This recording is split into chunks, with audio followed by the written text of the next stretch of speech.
Hello and welcome to Don't Kill My Character presents Sanguine Scourge, our Vampire the Masquerade series starring a Camarilla Coterie and Anarchs in Quebec City. My name is Kate, aka Kate the Great Cosplays. I am the producer of the channel and playing Mélidine Décarie tonight. I will get to that in just a moment. Thank you so much for being here with us tonight, and I also want to give a big thank you to the music on stream, which is from Songcraft. The Songcraft bot lets me play music for us directly from our Discord server, which if you are not already in our Discord, you should absolutely jump in there. And while you're on Discord, go check out Songcraft's Discord as well. They have an awesome community. You can play with the bot for yourself, see how awesome it is, and then get it and let them know that Don't Kill My Character sent you. Thank you so much to Songcraft for giving us a premium subscription to their bot and supporting our shows with some spoopy music. And speaking of my spoopy, lovely friends, I am going to pass it around to my Camarilla coterie here with me tonight. We finally have the full Camarilla back. Please introduce yourselves, your names, your pronouns, your character name and pronouns, and maybe a little fun fact about that. I'll go first because I already started. Kate the Great Cosplays, playing Mélidine Décarie, she, her for both of us. And Mélidine is what if crying in the club was a character? Extell, I'm passing it to you. Oh, hello, I was not prepared. Hello, it's Big Trill. What's the deal? They call me Extell. Pronouns are he, him, as are Cameron's my character. Cameron Stillwater is the name. Killin's the game. One half of Camonia here. And Cameron's sort of character concept was, okay, what if I take a dragon and then make him a murderous psychopath? I love the vibes tonight. Speaking of love, because we're shouting out our ships, passing it over to my beloved on Melidine's ship. What's up, Justin? Hey guys, how's it going? I am GM Justin. You can find me on all my socials at Forever GM Justin. You can also find me over at Roll D5, where we specialize in playing indie TTRPGs. Fun fact about Ángel is that majority of the stuff that I come up with him is generally when I have conversations with my friends. So when it was with Tasha and coming up with that full concept of who he is starting out, that was during our conversation then. And then with Kate, I've been able to flesh him out even more so.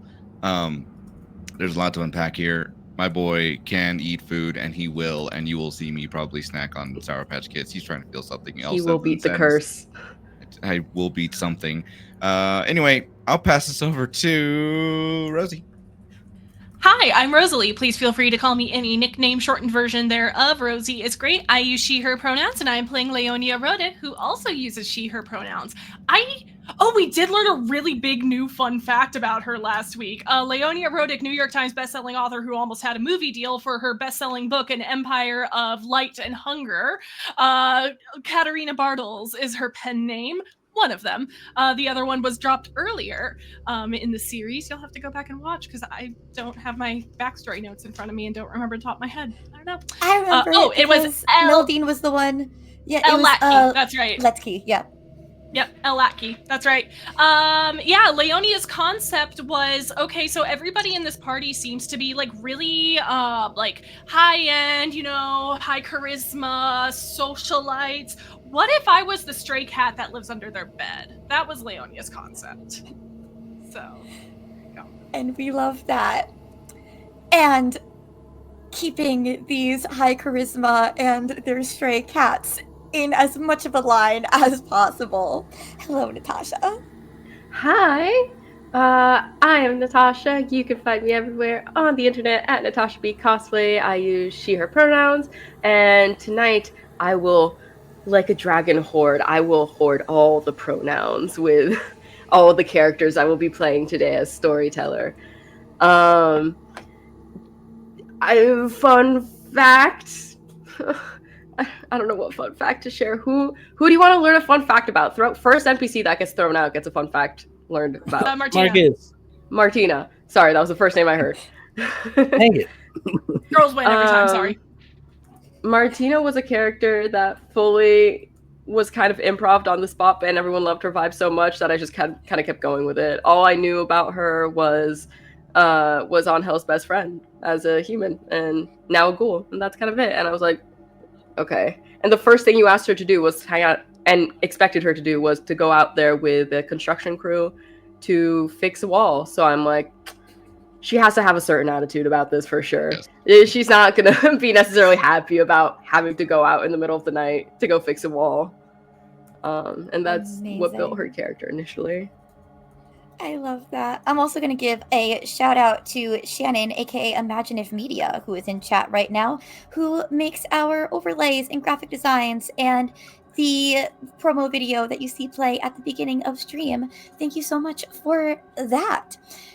And if you are also watching in our Twitch chat, like the iconic Shannon, you can use channel points that you earn while watching to influence our game in ways that can help or hinder our kindred. And also, at any time, even if you are watching this later, you can go to our coffee page and purchase those items as well. There are more items for purchase on coffee than there are in the Twitch chat, and we will hold on to those, save those for you. So the next episode that we have after the purchase of those items, we'll use those and we'll give you a little shout out for sending them to us. And thank you for supporting our stream and our stories with that and causing more chaos for our characters. And one more note of housekeeping before we move on. Usually shows on Don't Kill My Characters stay at or under a PG-13 content rating, but as a Vampire the Masquerade game, Sanguine Scourge contains mature content that will exceed a PG-13 rating. Due to the improv nature of tabletop role-playing games, we cannot predict exactly where our story will go. Coarse language and adult themes will be present. Safety tools are in use amongst our cast. Viewer discretion is advised. And now, if my darling Coterie is ready, I'll pass it over to our storyteller Natasha to get us into this penultimate episode for our Camarilla season 1. It. I hate those words. Hydrate, chat, and also stretch. All right. Ooh, stretch. Hydrate and stretch while we get into the mood. A little sip of water before I start my little monologue here. In the world of darkness, you would think that kindred who have possibly unending resources should be able to make sure that all their goals get met and that they can maintain power in the city. Unfortunately, kindred are also vain and self-centered beings that sometimes can't see past the few trees in front of them to the rest of the forest. We are now in full swing of an attack against the kindred of Quebec City. Both Anarch and Camarilla sects, due in large part to maybe a lack of vision of the forest. But after an attack on the Corazon Libre, the Anarch Coterie piled into a van and has driven off, leaving the three of you on your own as you decide to start heading to the Marin Center to check on the Tremere Chantry, who already had her reports and had suffered some attacks within the last week. Ángel, you just had a memory of your sire, Marcus, warning you about the dangers of the Second Inquisition and their relentless pursuit. Do you call in and check on anyone? I know you've texted Marcus, and we'll get around to that. Yep.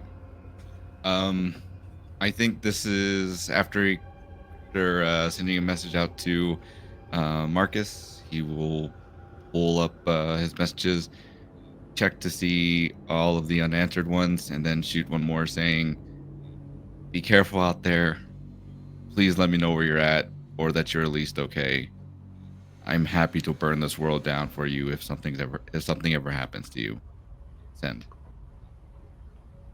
And that is sent.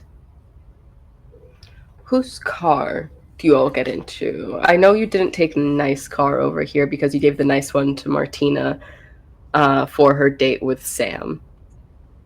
I Well, don't we all think piled Cameron would have into- driven Leonia's Subaru. Like, the options are we Cameron's all- car, Leonia's Subaru. So, Yeah, we all piled into Cameron's car on the way to the Corazon Libre. So as is Okay. traditional at this point, I Here. feel like. yeah, As you get in the car and rush toward the Marin Center, you swing by Visage.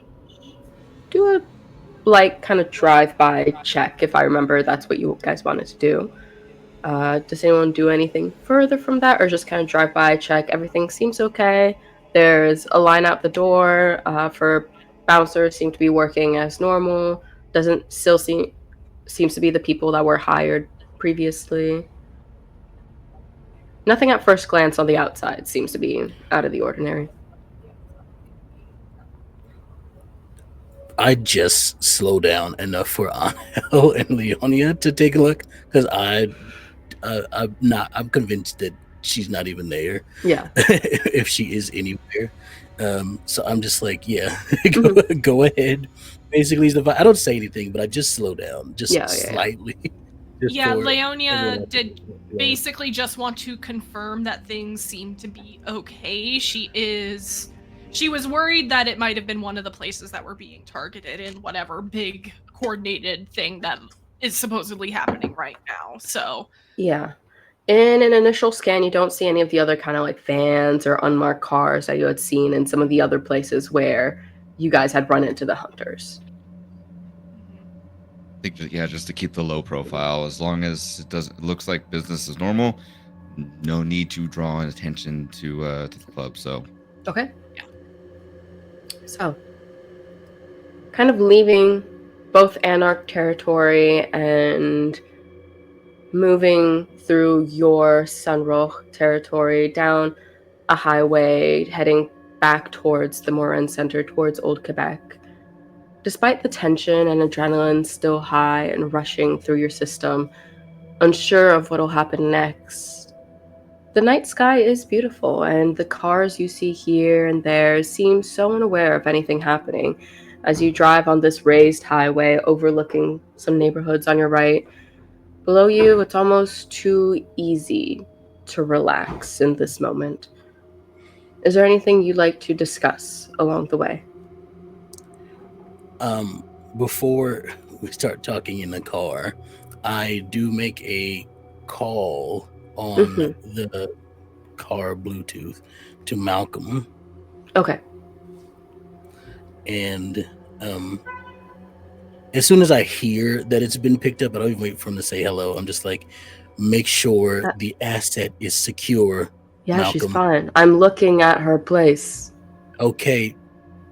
Be sure. Be sure. Yeah, okay. I'll go get out of the car and take a closer look. Thank you. Marcus. Oh, not Marcus. How Malcolm. Sorry, I have other things in my head. Hi. I don't know if I'm on speaker. You're on speaker. Oh, okay. Sorry?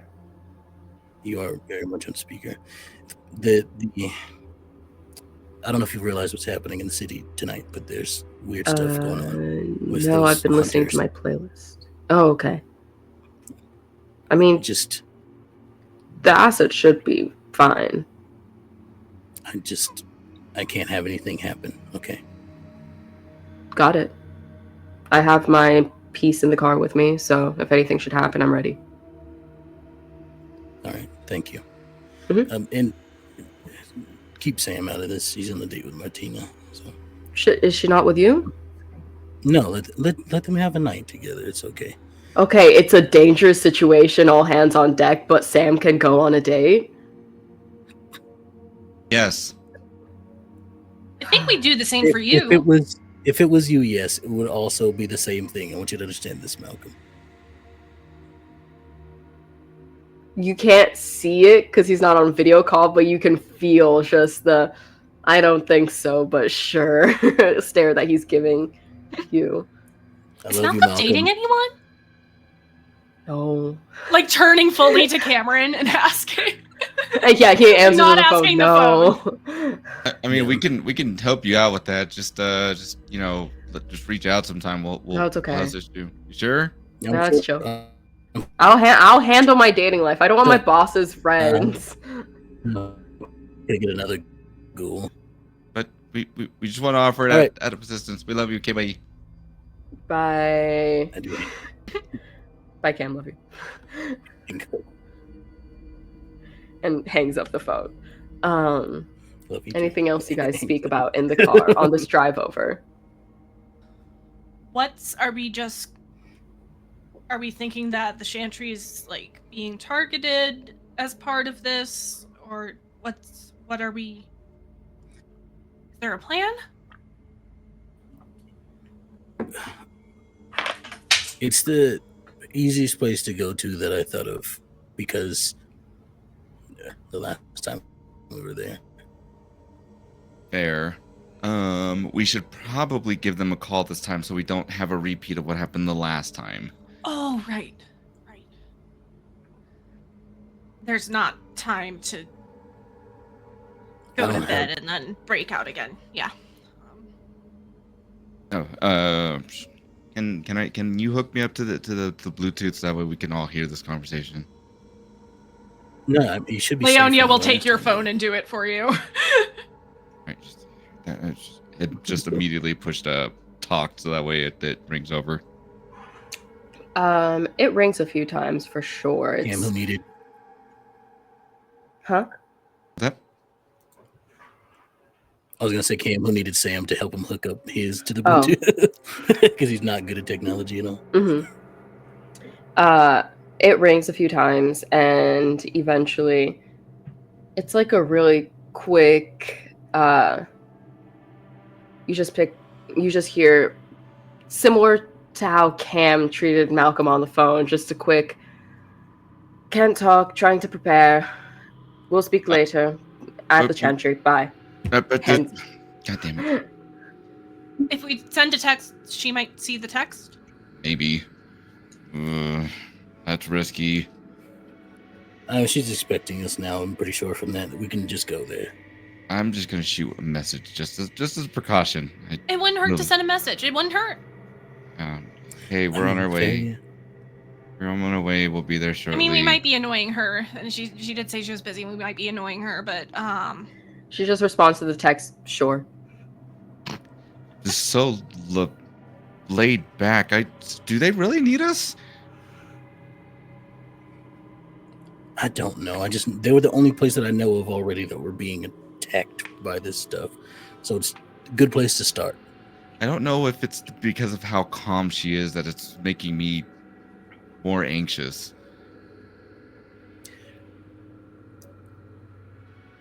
I don't know. I'm not the person to help with that. I'm speeding. I'm not speeding, but I am going slightly over the limit. Yeah. Mm-hmm. Yeah. Not so much to get pulled over, but definitely enough to make better pace. Mm-hmm. You're going to hear the very familiar sound of plastic in the back as rip. You're feeling anxiety. That's not sadness. You don't need to eat the Sour Patch Kids. Leave me alone. I'm going to eat what I want to eat. I don't want to have to see the chewed up, gross, regurgitated Sour Patch Kids. I'm sorry. You should have held that a little bit better. My bad. What is it, a humanity roll to keep these down? I think, yeah. Roll a humanity roll for me. To see if you can keep these down for any... They taste horrible, but let's see if you can even keep them down, is the question. Okay. Just take all your humanity dice and roll them. That. Alrighty, so that's I believe in you. That's one of us. 1, 2, 3, 4, 5, 6, 7, 8. I got 3 successes. That's a lot of D10s. Okay, yeah, that's enough. You keep it down for now. You're definitely gonna have to throw it up after, but you can keep it down while you're in the car at least. Worth it. For what? Oh, it's honestly. a composer plus stamina, but it's fine.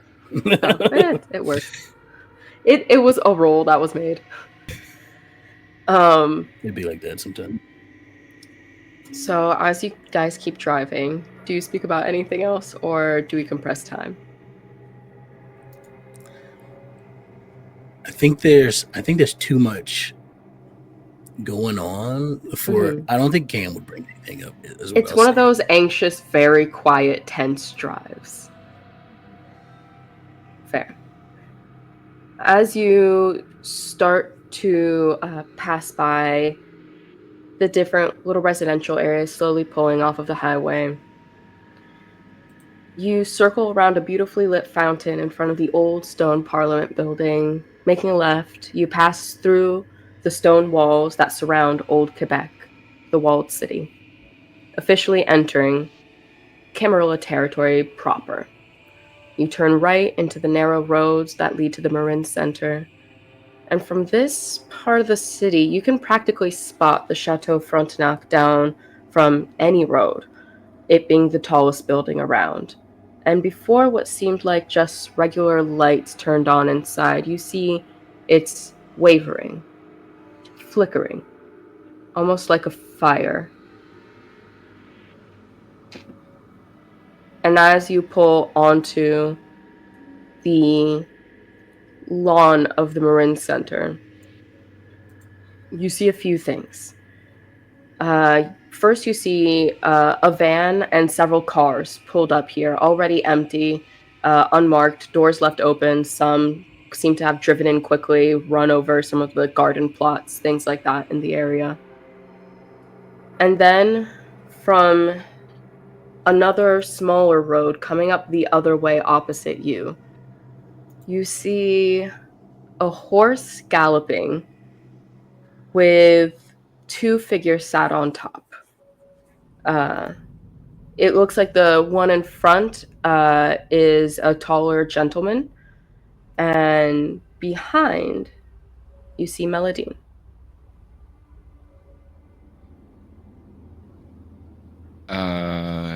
Am I? Looks like you got some competition, buddy. And I get out of the car. And as we see Mélidine, let's go back a little bit to see what she's been up to.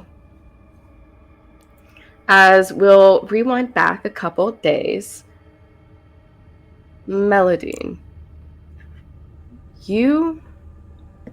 Best way to describe this. You wake up, but you remember everything. Arriving at the library, at the Marin Center, kind of Ángel and Leonia struggling, bringing this body up, dropping it a couple times, but bringing Maddox in. You guys explore the library for a little bit. Beautiful library in here. You head to the English Center. You see it's kind of the older part of the library. And everything starts to shift as Leonia goes to touch a book, and there's nothing any of you guys can do about it as the shadows start to descend around you and fully cover you, and you feel a presence of just depression and anxiety weighing on, you assume, your soul. You don't know necessarily the logistics of vampires and souls, but it weighs on you, and it's almost like you don't need to breathe, but it's almost like your throat is being clogged up before eventually you wake up in a large bed in an ultra-modern apartment with heavy Hellenistic influence. There are, around you in this room, large floor-to-ceiling windows broken up every 7 feet by a marble column that are so clean you wouldn't think they're windows at first. At the top of these 20-foot-tall ceilings, you see large purple curtains made of heavy material so long it gathers on the floor for dramatic effect. The entire home seems to be a classic open layout of those kind of ultra-wealthy homes, of the big open layouts, except instead of the usual slate or cement look that they go for, everything is a white marble in here and different stones. So far, you just see yourself in... You definitely seem to be in a bedroom. And you see nightstands on either side of you, but not much else. There seems to be maybe a room, what you assume is a wardrobe or a bathroom, doors to either side of the bedroom that leads to different things, and then the windows wrap around on your left side and in front of you, so you assume this is one corner of the home. And on the wall on your right, you see a double door that seems to go to the rest of the abode. Mélidine, waking up in an unfamiliar place, does not make a sound. First, she is going to listen, since she doesn't see anyone. She's going to listen to see if she hears anyone.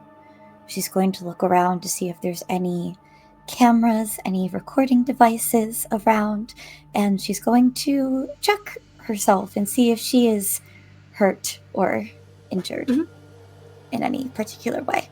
Roll wits plus awareness for me. And are you checking outside as well, or just inside the bedroom at the moment? Are you like, and by outside I mean like checking out the windows or something like that? First, she's not moving. Like, first, she's trying to be as quiet and still as possible, so that if someone is watching, they might not know that she's awake yet. And if she determines that that no one is currently watching her, then she will start to get up and move around. Okay. Wits plus awareness. Yep. All right. All right, something flew into my eye. I hate it when that happens.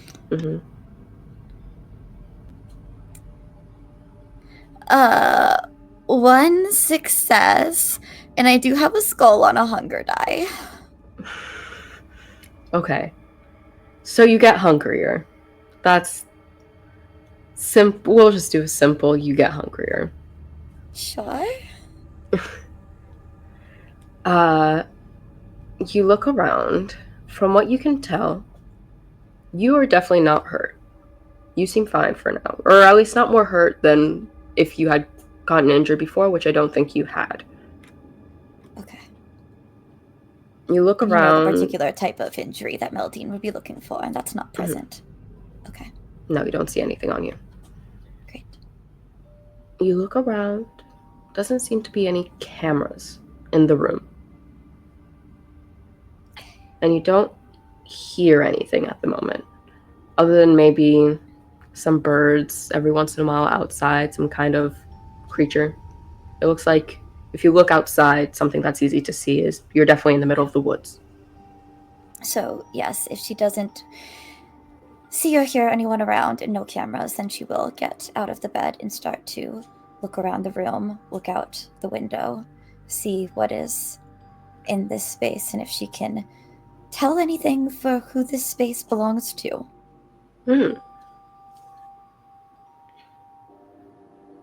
Roll. No, I won't make you roll for this.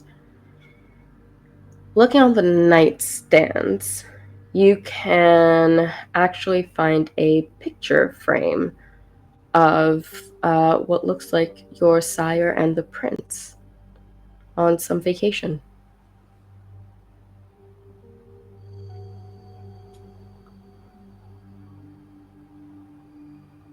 Okay.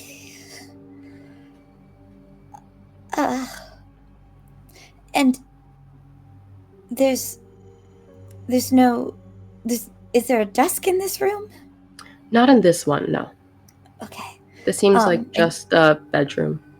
And you said outside the balcony is just like woods. You just see forest, and it looks like hill going up. It looks like you're on a mountainside or hillside. You can't really tell from this angle, but definitely you're on the side going up, looking this way. What am I doing here?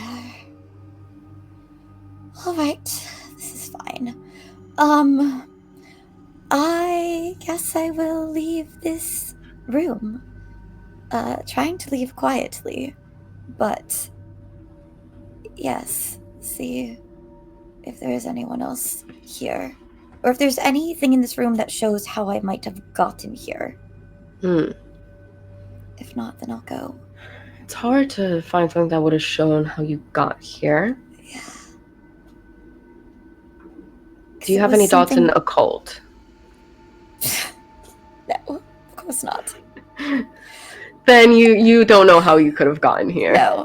No. And I mean, my phone. Do I still have my phone on me? Do I still have all? You the still things have that I had everything before? you would have had on you. Oh. Okay, well, look at my phone.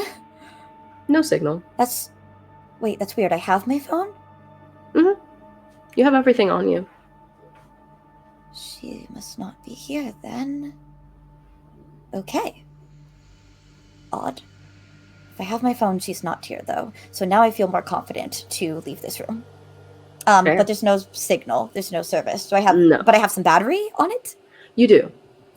Okay. All right. Well, I'll keep an eye on that for when I do have battery. Or when I do have service. But yes, let's go. Let's see if we can leave this place. Okay. Heading out the double doors, you see, again, following the same pattern, a marble, very Greco-style living room. What you see first is actually the dining room. Large wooden table. I won't make it the kind of wood that we know about. But a large wooden table, oak, not mahogany at all. This one's safe. And this large kind of open concept home, just beyond where the table and dining room is set up, you do see a kitchen, kind of a counter, just a simple open concept. The peninsula with the whole sink, fridge set up on the other side, and now it's on your right. You're seeing it seems like a whole wrap balcony, and on this side you can see the view of going down the mountain. And it looks like there's a hallway that continues on past. Why are we so far away? How did I get so far away? Okay, well, I will stop in the kitchen because I am hungrier than I'm used to being. Is there anything in the fridge?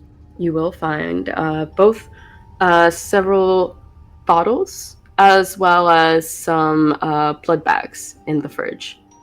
Varying types. Each bottle has a name, a date, and on the back, instead of a description of the kind of wine and flavors it might have, it has what seems like an obituary.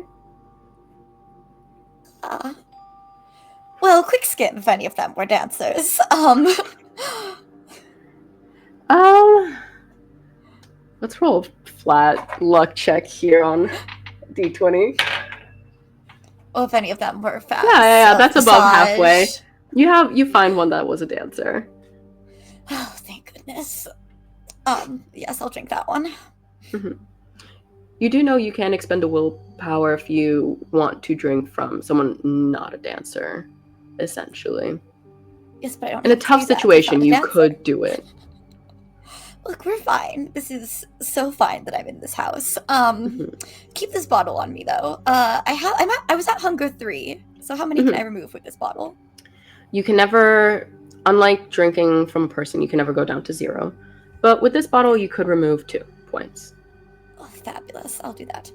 Well, I guess we're. It looks like you went through about 2/3 of the bottle with that. Yeah, I'm gonna hold on to this. I guess I know whose house I'm in. I guess they're not here.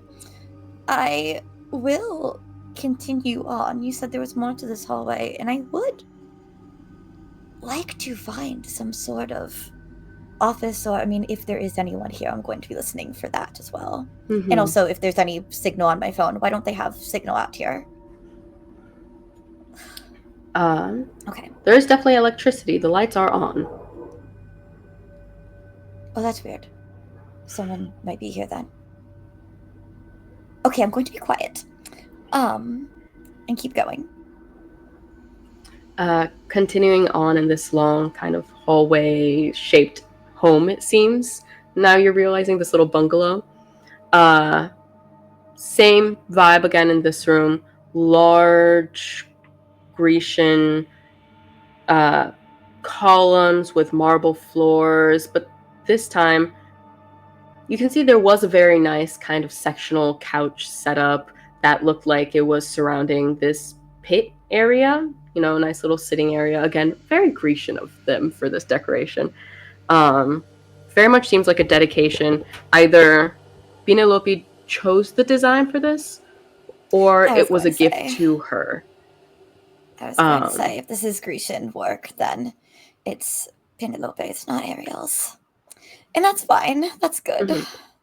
But the sectional is actually kind of pushed and askew to make room for something that looks very out of place. You see a telescope pointing out towards the downward slope of the mountain, pointing out the window, and next to it, a little setup of like a classic picnic plastic fold-out table with a little plastic chair pushed out, never kind of tucked in, with a little kind of late 80s, early 90s big computer that looks like it has some kind of setup on it. You can't really, it looks off right now, but okay. And it looks like there's a little journal next to that computer. Looking through the and telescope. Yes. Continuing on, there's 2 doors now on each side. And I still don't hear anyone. No. Okay. Looking through the telescope, what is it pointed at exactly? It's pointed down the ravine. It looks like you see at a distance a river towards the bottom of this valley, as well as some train tracks and like a highway. Interesting. Okay. Looking through the journal. Looks to be a log of some sort. Dates, times, writing down generally the kinds of things that happen. It's kind of hard to determine everything that's in here. It's pretty bad handwriting. Oh. Feel like Leonia might be able to do something with this. I might take it for later. Okay, and there's a computer. Mm-hmm. I mean, I've seen computers from the 80s, 90s at my age, so I know how to turn this on. Mm-hmm. Yeah, you turn it on. There's a login. So, is it in the book? Did they write down their password? Doesn't look like it. So, you can skim through for a while to try and find a password. It's not. No, I don't know how to hack things. Leonia might know how to hack things. Carrie's computer. No, but if I'm feeling the web in this moment, could the spirits of Leonia help me hack a computer? Do we think it is a role for gathering information? 'Tis true. So we'd be usually counting this as an intelligence plus tech, but in this case, roll your 2 best stats as you start to feel kind of wherever you felt those webs touching you before at the dinner table of those ties with your coterie, you feel them strengthen and almost tug at your clothing lightly. Oh, I don't love this feeling, but let's give it a try.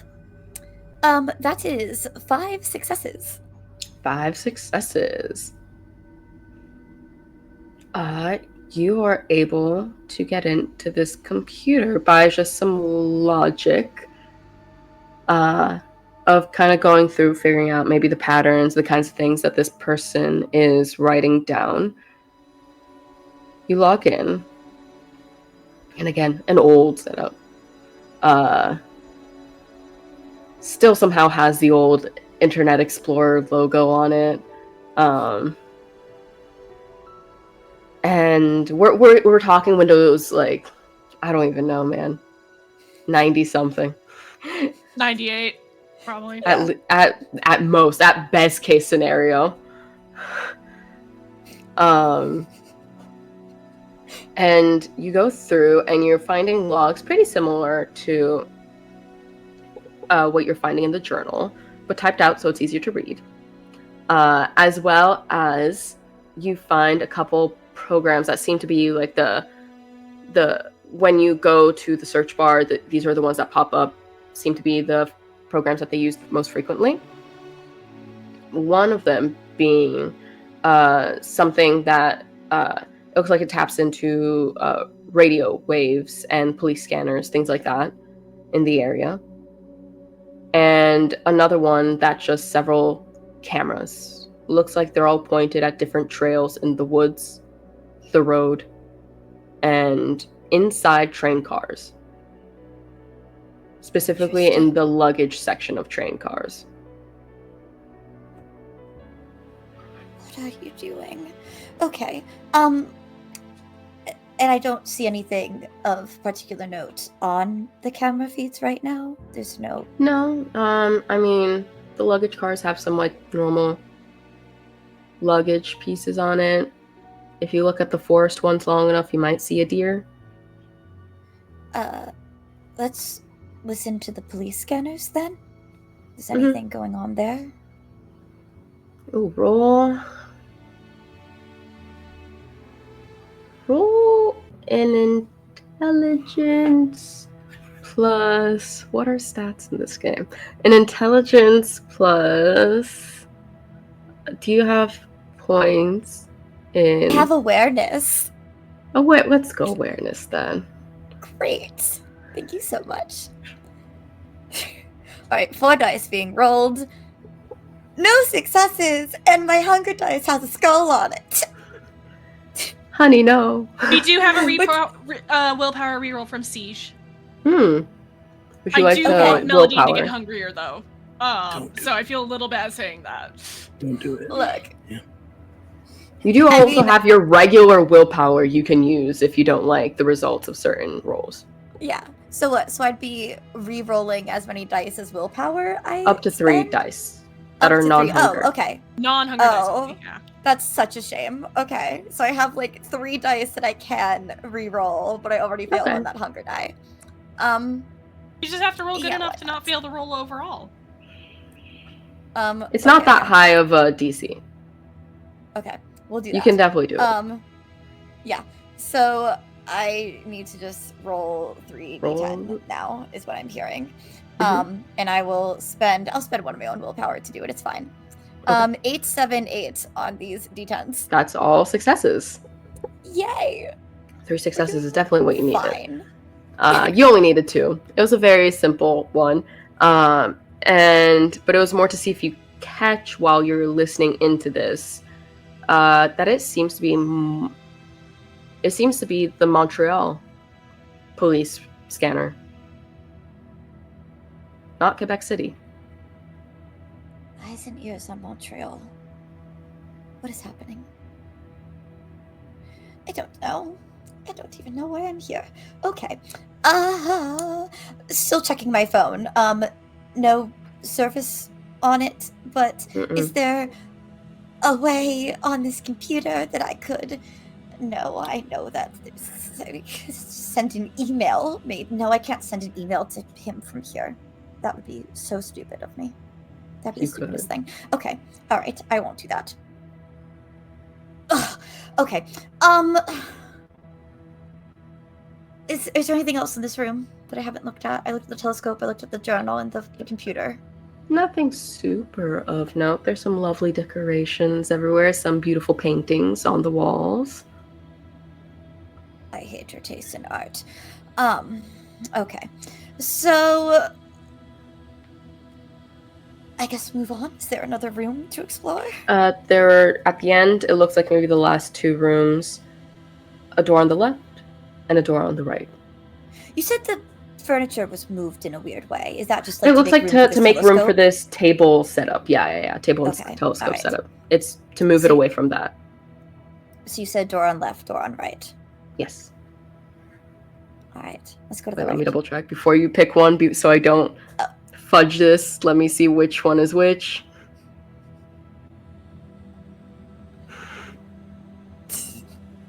I already said right. I'm sticking to it. Okay. I love knowing that it's not just an illusion of choice. Yeah. Love Like it that. actually is predetermined. That's nice. Okay. I like to set things up ahead of time. So on the right.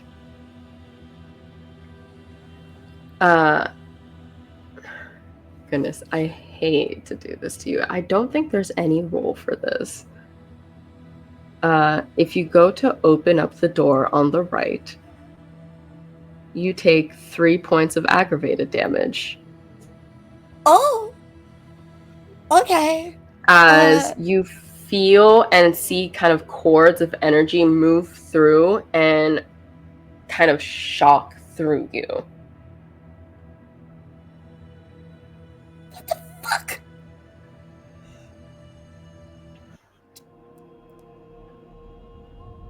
Ouch.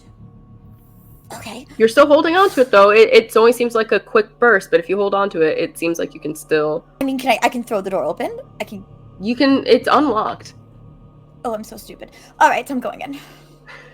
Okay. You open up the door. 3 points of aggravated damage. Okay. Wow. I've been so hurt my whole life. All right, let's go. You don't have any points of occult, but inside you see the decoration in here is different. You've been to the prince's office before. There seems to be a suspiciously large crimson rug in the center of the room, circular in shape, with a desk inside. It seems like a few books, maybe some journals, things like that on the desk. And the wall is lined with bookshelves, and it looks like dark wood features in here. And it looks a bit more Renaissance-esque decoration than neoclassical. It looks very similar to the prince's office in All right. Elysium. Well, I've already gone so far. Yeah, I'm going to have a look around. Okay. I'm already in here. Roll a wits plus insight. Yup. I'm so good at those things. If you have something else that you think to kind of generally maybe No, insight's actually fine. Wits is a 2. fair, I same for mean, Kara. yeah, but like insight is a 3, so I'm rolling 5 dice here. Like if I mean, you can also if I- always risk some hunger. okay, so that would give me. You if just if- roll a rouse check and you can add 2 dice. Well, I'm only at hunger 1 now because I had some of that dancer wine. So like, yeah, all right. Let's make bad Roll a rouse decisions. check. Let's do it. So okay, so rouse check first, and then do the wits and insight. Mhm. Okay, this is so fun. Success on the rouse Wait, check. you don't get hunger. Oh wait, no, hold on. That's a success 0. That's a dot nothing on. That's a success 0. I did not succeed. Never mind. Okay. What's a success 0? I failed. Yeah. Okay. Oh, I understand. Yeah. It was saying your amount of successes. Understood. Okay. So you get hungrier, but you still just roll normally with your 5 dice. All right. So I don't get the extra 2. Oh no, yes, you still do. Sorry. Okay.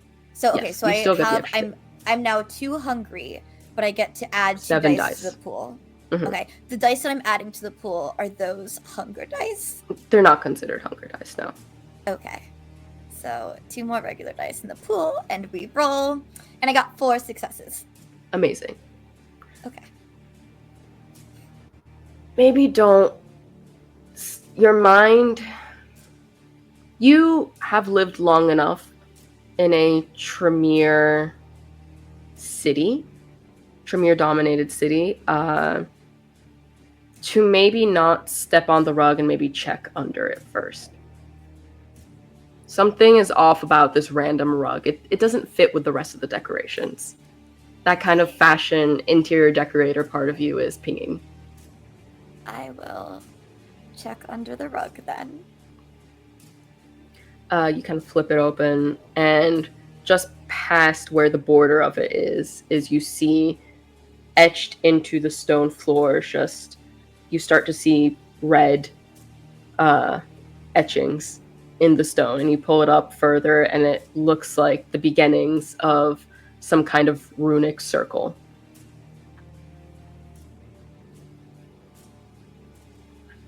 Why am I here? Why am I here? Why am I here? Okay. I'm gonna take a picture of this with my phone. I'll show it to Leonia later, because I have no idea what this is. I don't know. I don't know anything about this. I'll walk around that. You can't seem to get to the desk without stepping onto the rug. Oh. You can walk around it to see the bookshelves, and to go out the balcony on the back, but you can't seem to. It seems the only way to get to the desk is by stepping on. You can maybe try and peek to see if you can recognize any of the books or anything on the desk, but... Yeah, I'll see what I can see from the desk without stepping into whatever this is, and I'll look at the bookshelves, but I'm not going to that desk then. She is a terror. There's more terror things than her, but she's still a terror. So, yes. Look, who needs a security system when you have magic? They're their own security system. You can kind of see, and I won't make you roll for this, it's easy enough. You're 2 feet away from it, and standing, and you're fine to see a series of, it looks like a few occult books stacked in the corner, and the center seems to be a fairly old journal. Looks like it's bound in leather, and the pages are starting to yellow. Now, I just saw Leonia took a book off the shelf, and I ended up here, of all fucking places. So, if I remove this book from the shelf, am I going to get teleported to... Oh, wait, that reminds me. ...office of theirs to be in? Oh, this does... please roll a rouse check. I forgot, this is technically a noon night. You might not have... Yes, of course. All right, I did succeed on this rouse check. Okay. Unlike my last one. All right. That's fine. Just, to check. Yeah. To get our ducks in order. Of course. Yeah, you see... You also don't know, and you can't... You right now, unless you think of a way, can't think of a way to grab this off the desk without stepping onto the rug. I'm already so hurt. That last one hurt me, and this would hurt me more. Ugh, I hate them. Don't need to take all the things. No, I know. Alright, I won't take this thing. And there's nothing else on the bookshelves that's like any titles of note for what bullshit they have happening. You see maybe a couple record books closest to the desk on whatever shelf is there that seem to be records of boons owed to different kindred. Not just hers, but of generally boons held within the city. Is this one I could safely touch? This one is on the bookshelf. Yeah, you seem to be able to grab this. It's on the bookshelf, yes, but I just watched Leonia grab a book and all shit went to hell. So, is there a way for me to know if I grab this book, if I'll be okay, or if I'm going to be You can roll an intelligence plus I want to be in occult. even less? Oh, I don't have any occult, so I know. I guess I'm just rolling. Two dice is what I'm rolling here. You can get up to 4. Okay. There's a possibility of 4 successes here. How worried are you about this book teleporting you again? So paranoid. Always. Could it be any worse? It can get worse because I'm here alone right now. So Okay. It doesn't I seem would, like any kind of magical book, if that puts your mind. It seems truly like a mundane record book. Just of like, this is what it seems like. It just Record of Boons is kind of the title. And I then would with have to roll dates on them. Okay, I would have to roll an intelligence check to see if it's safe to grab this book, though, and I would have to rouse the blood to do it. Mhm. Like, with You don't have to rouse the blood. You could just roll the 2d10. Yeah, and just see what you get. It's okay. You could get 4 successes if you roll a crit. Although you do have Max. 2 hunger, so even if you crit, that would technically be a messy crit. Oh, that's true. That's also true. Yeah. Okay, all right. It's both Then, of them to die. Great. look, there's a kitchen nearby. I can. You can also just grab the book. There's I so can go- much blood in this house. I hate this. All right, I'm gonna grab the book. Yeah, you grab the book, and you grab the book. The book's in your hand. Incredible. I just flipped through to see if there's like any names that I care about. Yeah. There's several names you recognize. This one, we'll say in general, you get one that's maybe dated. There's no super recent entries. It seems like it's from a few months ago. And it seems like the records from first and second quarter of this year.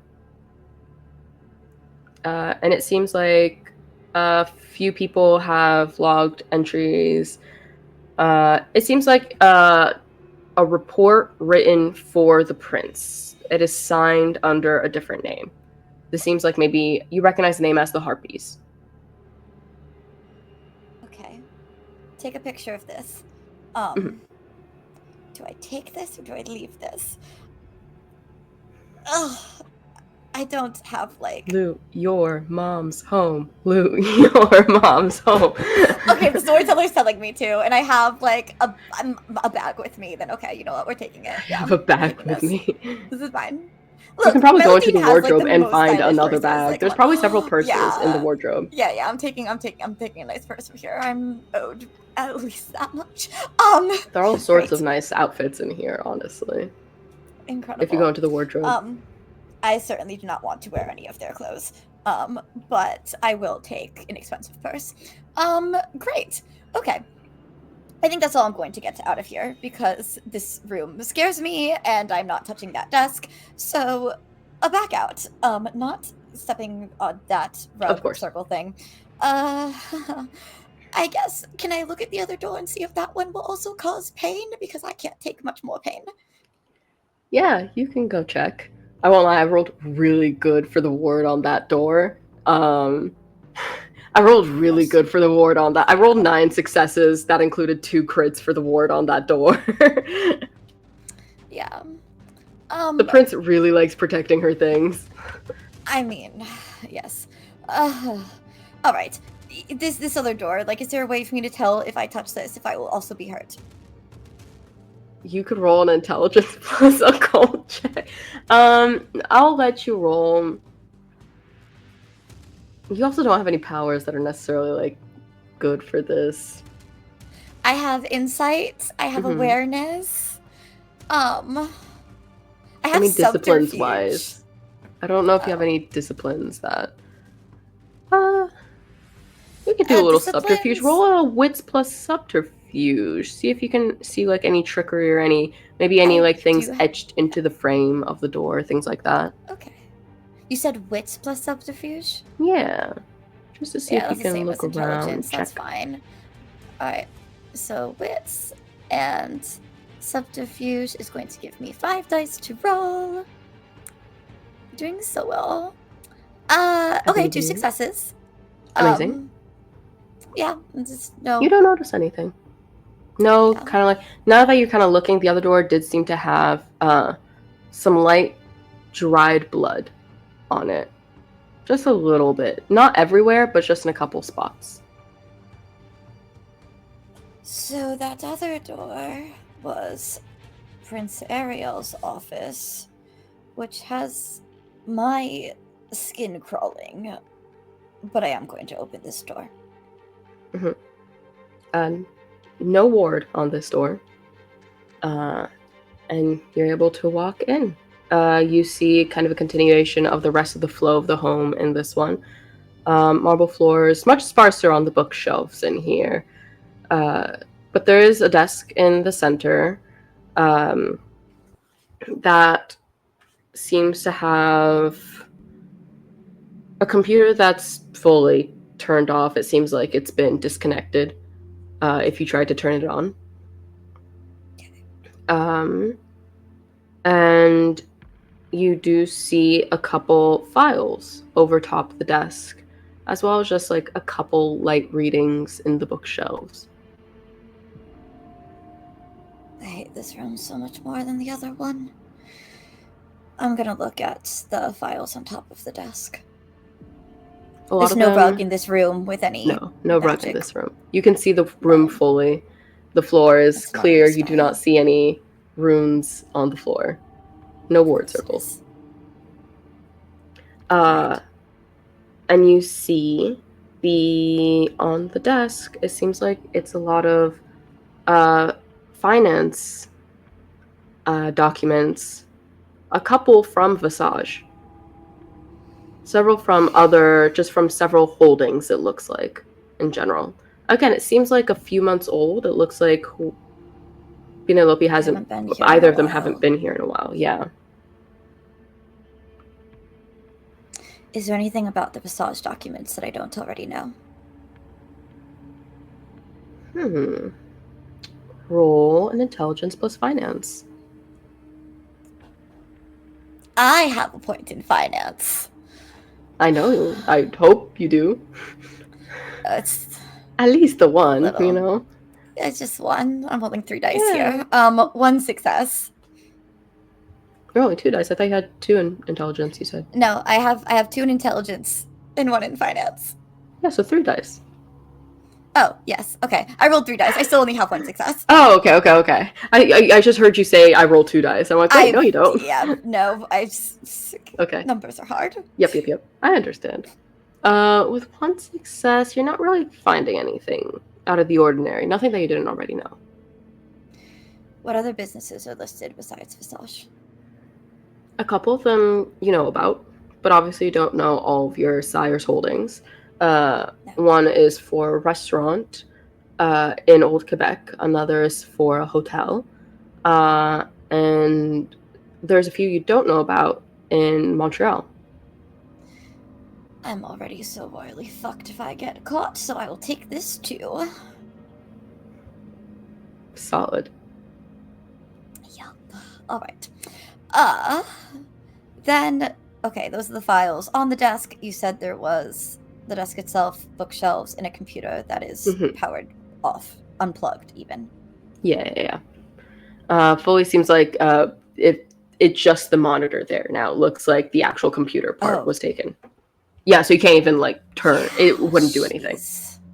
No, that's absolutely tracks. Okay, then I guess just check around if there's anything else in the desk, and if not, look at the bookshelves. In the desk, it's very neatly organized in here. You see just a series of general office supplies on the right, and on the left you see some of her, you recognize her notary paper, embossed with her name, a series of papers as well as envelopes already with her name and address written out for returns. I'll take a couple blank sets of that, actually. Sure. All right. Take a couple. Yep. And on the bookshelves, it seems like, other than the general finance, real estate books that you would imagine would be on her shelf, the one that seems to pop out at you is a book on... It looks like...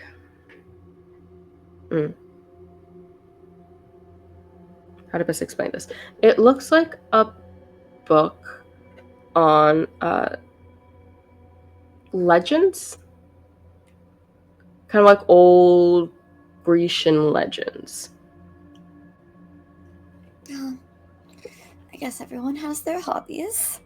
Are there any pages that are like bookmarked in this, or like any notes on any pages? No, in fact, you don't see any bookmarks on any pages. It doesn't seem like she annotates directly onto her books.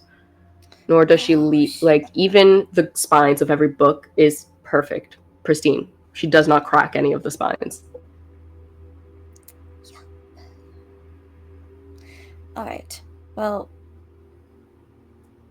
I guess there's nothing in that then. I'll note that she was looking at that, though. Okay. I want to get out of here. I'm done in here.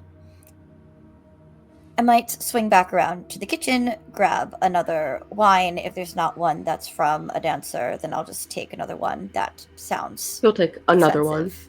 one. You find one that seems like wine. You find one that seems like a fresher bottle that is from someone who is very well-known, local graduate. Cumulative 4.0 in the local college that had a terrible accident. Is this Ella? No. No. Okay. Do I recognize the name on the bottle? Maybe if you care. I don't know how much Mélidine reads the obituary section of the newspaper. No, yes, she then wouldn't. you don't.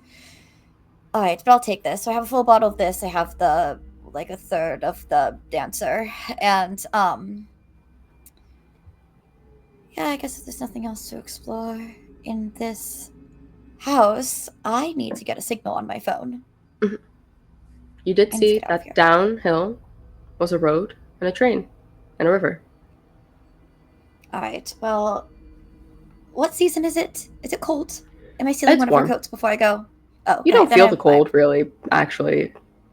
Right, I forgot about that. I'm right. Okay, then it's maybe a little chilly because it's night and in the middle of the woods, but it's still warm enough considering it's kind of a late August. I think we've decided on. Yeah, I'm trying to leave things as I actually do know the specific date. Today is August 12th. I am trying to leave things as similar as I found them, except obviously I stole some items. But we're gonna go. We're gonna try and get a cell signal and reach someone. So I'll start heading towards that road. Okay.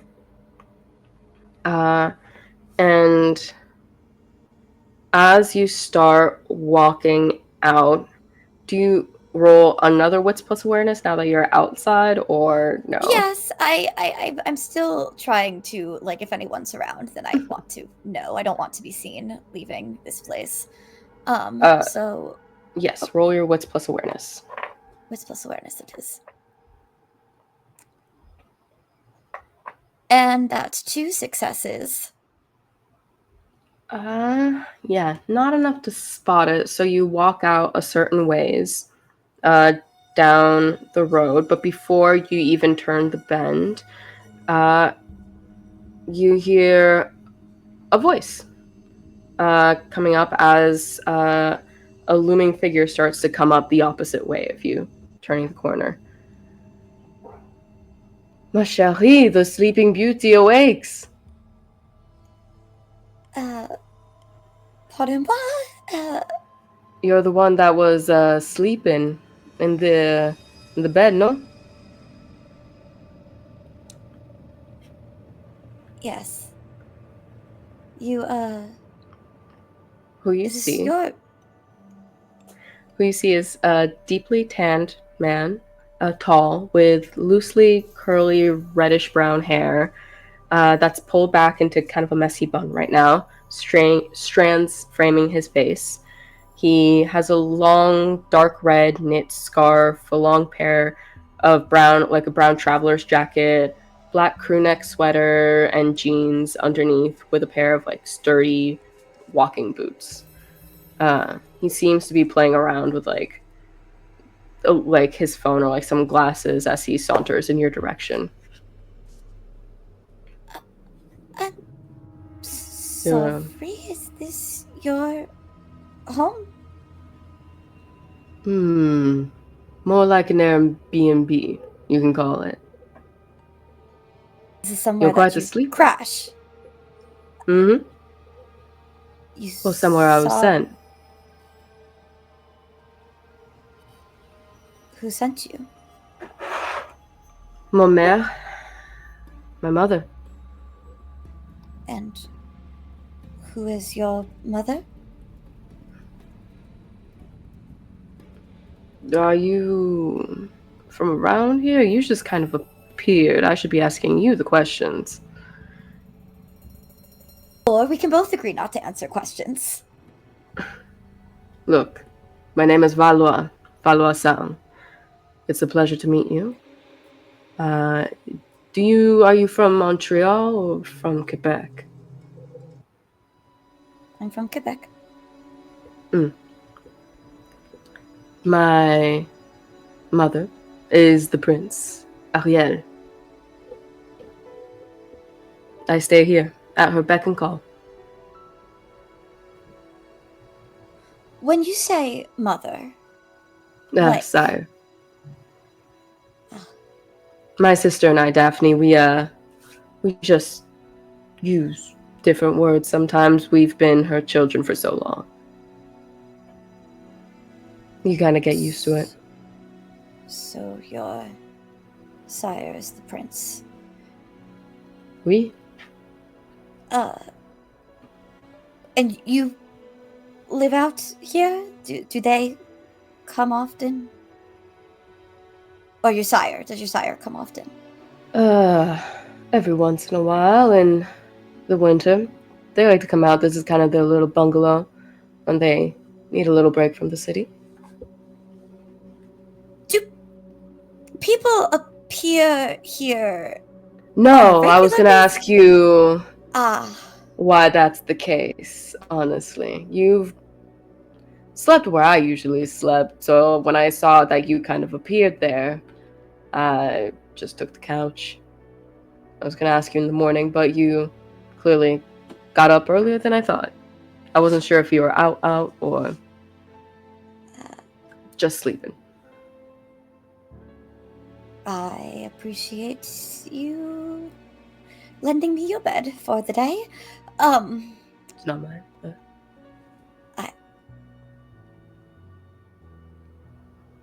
You said you could, you asked about Quebec, and you said that you're the princes. Could you get me back there? Or do you know how to get back there? Or do you know how to get a cell signal from here? Or no cell signal, but I can get you back. Yeah. okay. Are you okay to travel? You look pretty hurt. I'm not gonna lie. I am pretty hurt. Yes. Okay. How about? Are you in any emergency? Is there anything you need to be getting back to? Because if you want to, it's just an invitation. You can spend the night here, the day, take a rest, before we travel back, just in case we run into anything in the woods. Because I won't lie, there's the odd lupine that sometimes stalks the little area in between Montreal and Quebec. So we just gotta look out for that guy.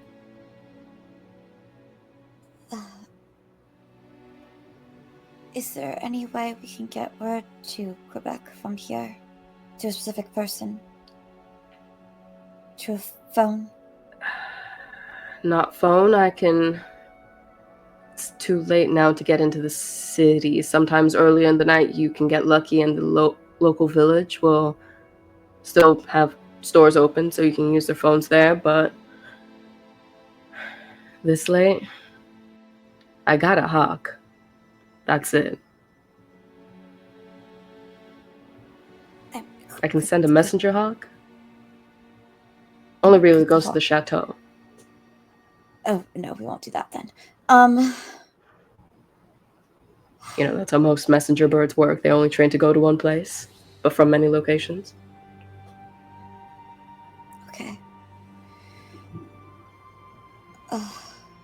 Are you okay? I don't. You seem... I mean, obviously, this is a weird situation where you got left in a random place. I can understand how this is a bit vexing. Yes, just a bit. I would very much like to get back to Quebec. I have Of course. yes, I just was with some people who would worry about me not hearing from me for a few days, and I believe it's already possibly been at least one. If you said That I is was, true. how long was I sleeping in the bed for? Just the one night. Just you. I wasn't sure if you're in torpor or asleep, like I said. I suppose I was sleeping. Mhm. Sorry, I just, that's one night too many. I would very much like to get back, but I don't want to perish on the trip. I'd rather you didn't. I'd rather someone that in my care did not perish on a trip over to Quebec. It's not that long of a trip.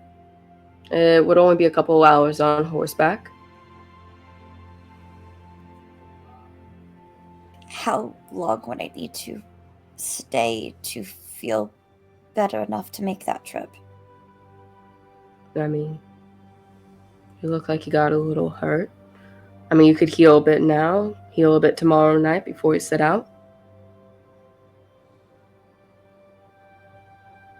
Okay. I guess I'll have to do that. We can also take the time for the rest of the night to remove your... It doesn't seem like you want to be known that you are here. Because you did walk by some cameras, I'm not going to lie.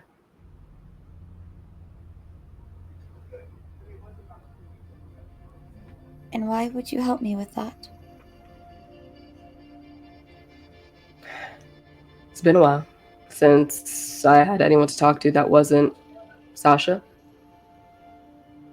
Who is Sasha? My horse, she's out back. Oh. Right. Well. Alright, I guess that's the plan then. Come on. It's, can't spend too much time out here. I usually just come out to pick up any deliveries from the village and come back.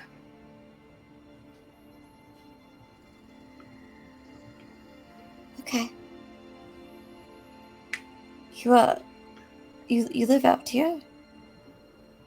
In the bungalow. How long have you been living here for? A few years. Almost a decade now. A few years, almost a decade. And you've been, the prince has been your sire for that long? That's how that works. Well, I don't know. I mean, you could be older than that. Oh, yes. I'm far older than that. Far older than... My sire's looks young. She's aged wonderfully, honestly. Immortality does good on a woman, but yes, she's pretty old. I am kid number 2, but still. I'm not older than like a century. I'm still young. I'm young, according to her. Definitely lived a lifetime already, though. I didn't realize.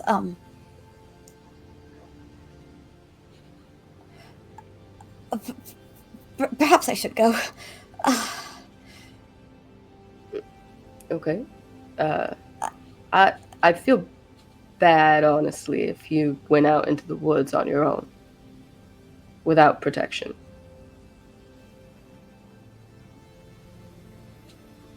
I'll take you all the way back to Quebec, I promise. I just need to log some things. I got some news about some movements happening in Montreal. Then you rest, you heal. I mean, you can heal, I assume. Don't look like a thin blood.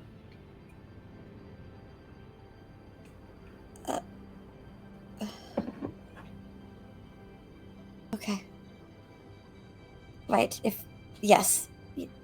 Yep, that is what we will do then. Yep.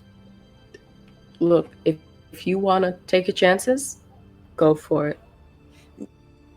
No, you, I'm sorry that I, disagreed there. But that's the point of conversating. It's just back and forth. Sometimes you agree, sometimes you disagree. That's all there is to it. Okay. Back inside then.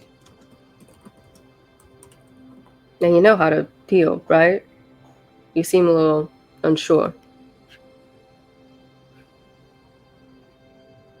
Are there specific steps to it? Imagine healing. To think better. And then you are. I don't know. It just kind of happens. You take the blood and you fix yourself up. Take the... How young are you? No, you don't have to physically take any blood. You just, manipulate your own blood. How you can bring it to the surface if you're trying to feed someone. All kindred can kind of move the blood to a certain degree, but, obviously it's not blood sorcery or anything. All? Not Yeah. just the... All kindred can strong heal, all ones? kindred...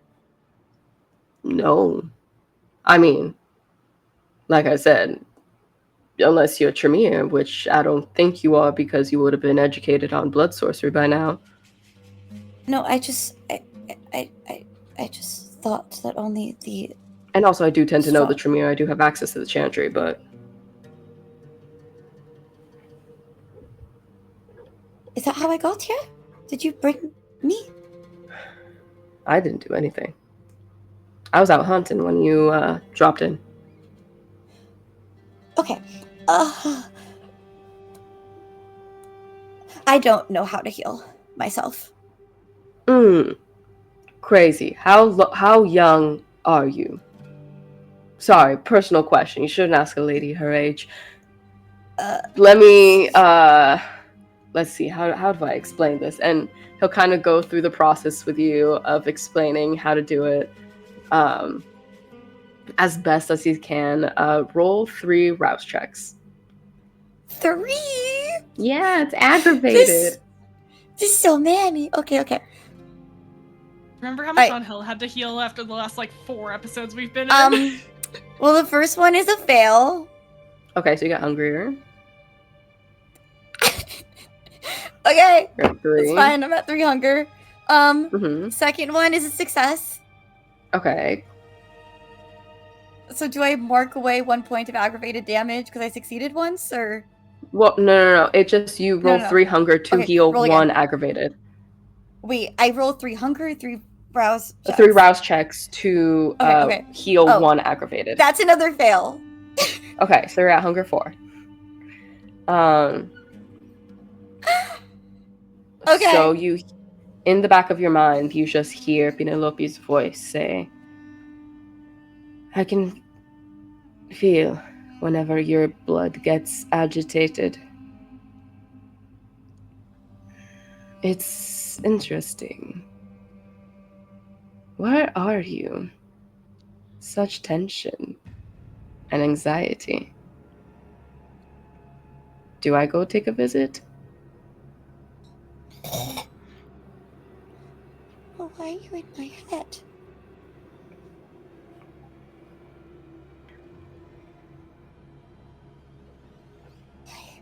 Why are you in my head?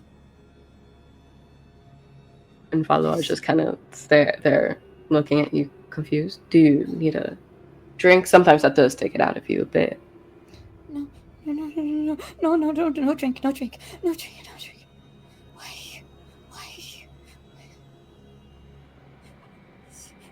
coming? Can you tell if someone's coming?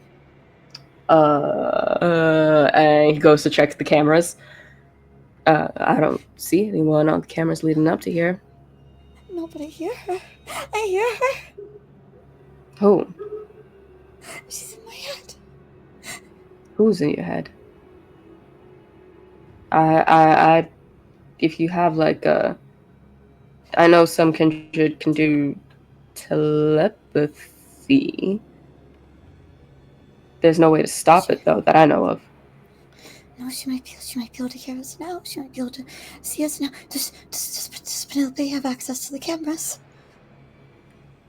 The ones that I use here, no, these are my setup.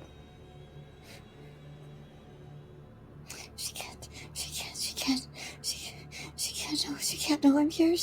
Are you in trouble with the Seneschal? She'll hurt me. She'll hurt him. Oh, okay. And he'll. I don't even know what. And in the next moment, you feel just like a warm blanket wrapped around you tightly. It's okay.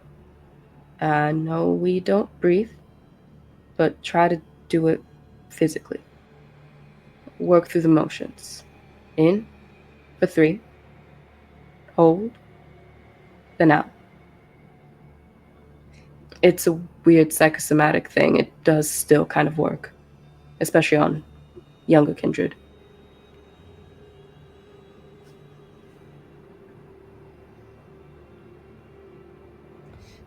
I was in the Tremere Chantry with my Coterie, and one of them took a book off the shelf, and I ended up here, and I have no idea where the rest of them are, and I'd very much like to see them again. Of course. He's gonna make a roll. Okay, that's enough. Oh. That is strange. They have some wards up, it seems. I wonder how you ended up here, though. That trap's usually to send people to the prison cells in the Marin Center. You refer to the prince as your mother. My sire, yeah. There's some sort of family bond to this place. Huh. That's interesting. It could be. Maybe is your sire the seneschal? I'm not cut up on all the news, so I don't know if you're too young. Before I had left, I apologize if I'd already made your acquaintance before I left, No. but I don't remember meeting you.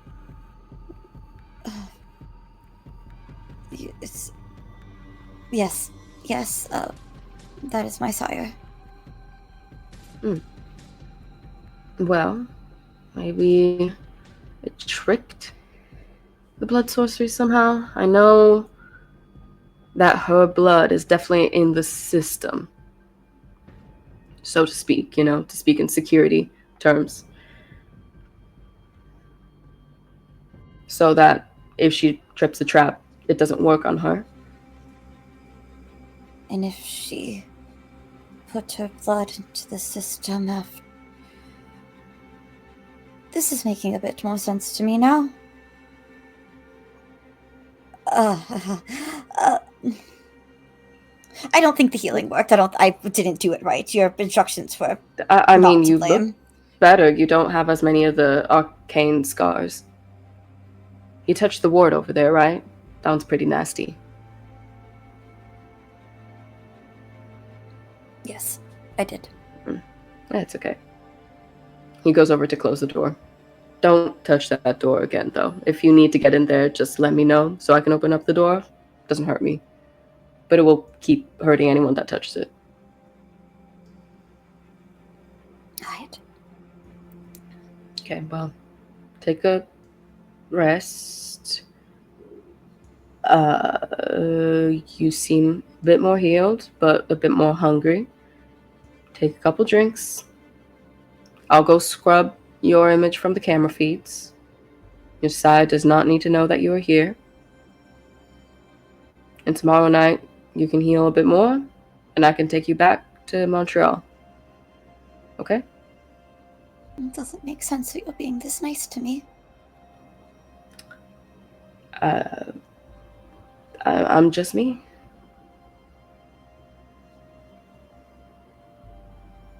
Thank you. Of course. I don't know if you have any food preferences, but it's mostly bagged stuff in the fridge, unfortunately. I already took what was of my preference, so I'll make do with what's close enough. I can make it taste better if you need to. I can make, it's one of the things we can do is I can make the blood a bit.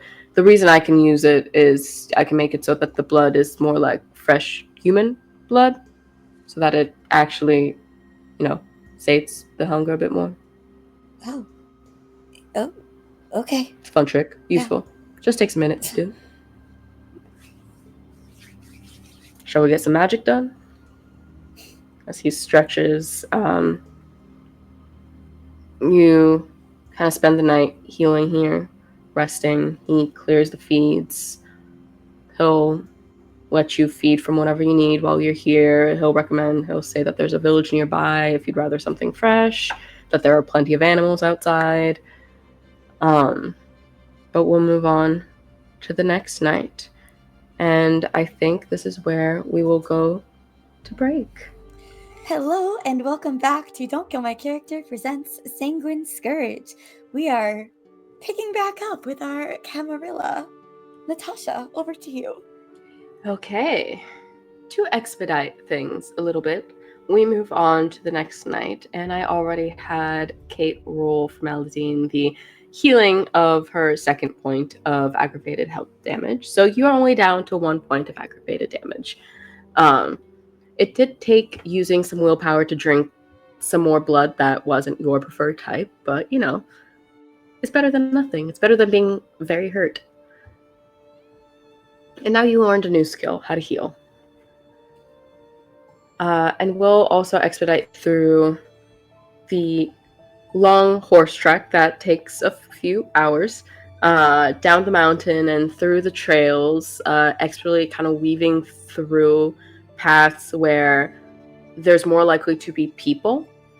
So specifically moving through villages so that there's less likely to be an attack by werewolf in those areas. Before eventually you all see what you saw at the Marin Center. Mélidine on the back of a horse with Valois in front. Yeah, I tap Ángel on the chest and say, looks like you got some competition, buddy. And then I'll move to the trunk of the car and start pulling out the weapons. Doesn't even hear it, just like feels the tap and just runs straight over to Mélidine and just I think the first thing he's going to do is like get up to the side and start looking at her like, are you okay? I'm not hurt from you. I've been freaking out. Are you all right? I wasn't able to get a message to you. Yes, I'm now. I am. How are you? I'm better now. She's gonna let you. Valois gets off. Yeah, Valois gets off the horse and offers a hand first. Does the Sleeping Beauty need any assistance with the horse, or does the gentleman have this? I think I got who? Hi, who are you? Oh, my name is Valois. Valois-san. It's a pleasure to meet all of you. I hear you're friends of Mélidine's. Yes. Hold on, and then you're gonna see as Ángel is gonna help her down. And I think for a little bit. I badly want to make you roll for this. No, but I won't. Do it. Don't do it. Make me do it. I don't even know what I'd make you roll. Just don't fumble the bag roll. Plus dexterity. What's that? Dexterity plus etiquette. So true. Dexterity plus strength? etiquette. It's like a lift. It's a strength thing. Strength plus. Yeah. It's more. it depends if you're trying to be more graceful or just get her off the horse successfully. yeah. I think, it's the vibe of the removal. Roll for Disney princess. That's what is it? That's 2 crits. One of them is my blood die. Amazing. Iconic moment. You messy crit on a roll to Princess Carrie, the woman you love. I cannot believe this. You guys need to start rolling these messy crits in violent moments because I don't know how to do a messy crit in a cute normal moment. Just give Cameron the combat; it'll be all right. Yeah. I got you. Playing compulsion. Yeah. Because do you know how to do a crit in this? Do you want to narrate this one? I will. True, I do use a lot of clan compulsions for critical, messy criticals as well. So as you lift her off, the most beautiful woman you've ever seen, as your clan compulsion takes hold and you are enamored by this moment, by the storybook beauty of it all, and by the poetry in it. It just becomes art in this moment that you become obsessed with. I think as he stares into her eyes, he will just look at her and just say, there's a whole lot of things going on right now, but I could get lost in your eyes and everything can just fade away. I've been a mess. And he lets that hang for a little bit before he goes in for a kiss.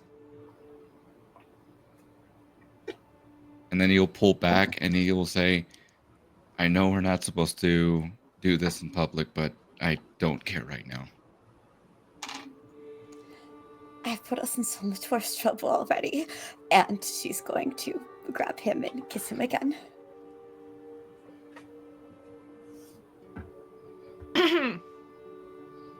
Valua is like over by you guys now. I'll I hand just kinda wait. Leonia. So my gun. sister's in there. I should probably go help out just in case. There does seem to be an attack. There are a lot of empty cars out here. Yeah. What's your name again? Valua Sang. Nice to meet you. You? Cameron, I just reach a hand Yeah, out. nice to meet you. Yeah, my Daphne is in there. I should probably go help. Oh, nice. That's what we were gonna do too. Glances at perfect. the couple. You can go ahead of us. We gotta. Sure. Like poor thing, I think, right now. And you can go, and you see he like pulls off some gloves, and he has a similar thing you've seen on the prince, not on Daphne. Daphne seems to etch it all onto her coat, but you see on his skin he has like arcane sigils already carved in. Nice tits. And I'll pull out a gun Thanks. and hand it to Leonia. Thanks. We should. And you see he moves inside where Shouldn't interrupt them, right? It's hard to interrupt them. It's easy to interrupt Mélidine, but it seems like Ángel is transfixed. Okay, easy for somebody who's not Leonia to interrupt Mélidine, though. I say to the voice coming from the sky. I don't. You said what's happening? Where were you? Where were you sent? Well, we're he's gonna like mildly panic before he kind of like has to like look away, but he will still hold her hand as he'll like, well, excuse me. How do we say? We were in a jail, prison, dungeon, whatever you want to call it. Somehow found our way out of it.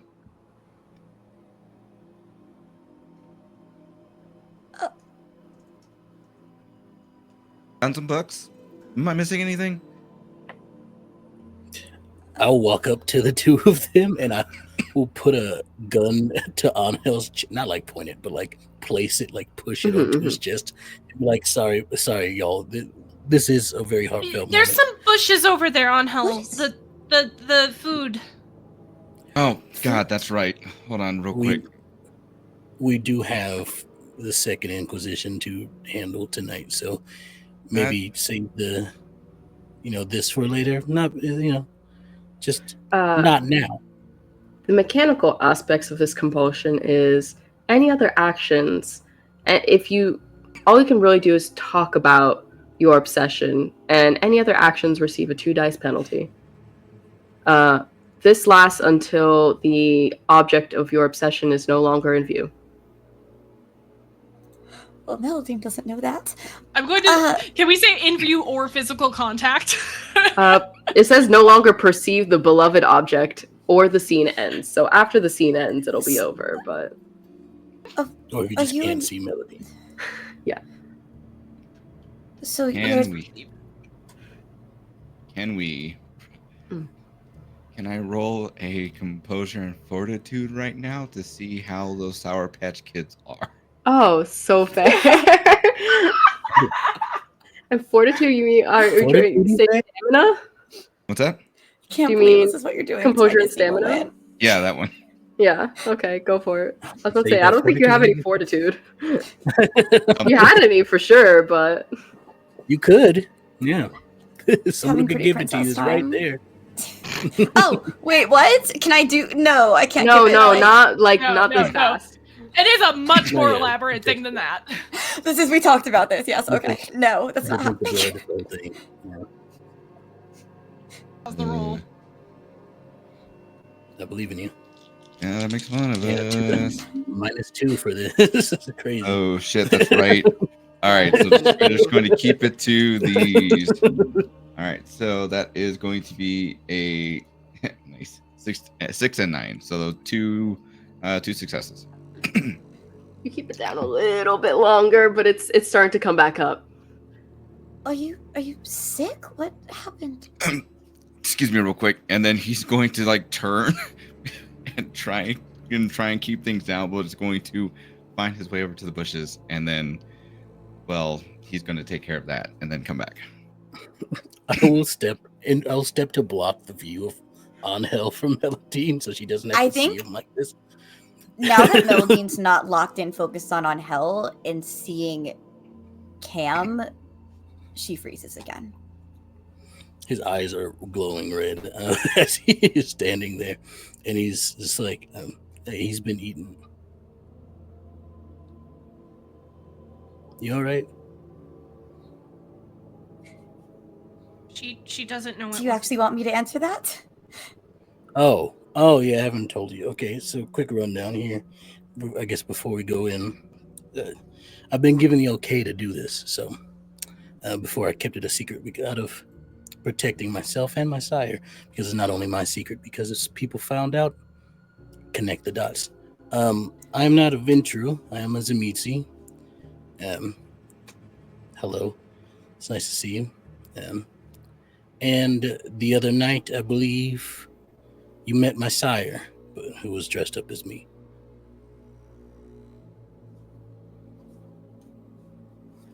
I understand that you two had a conversation, and I understand that, just to let you know, she's probably just pissed off about the desk.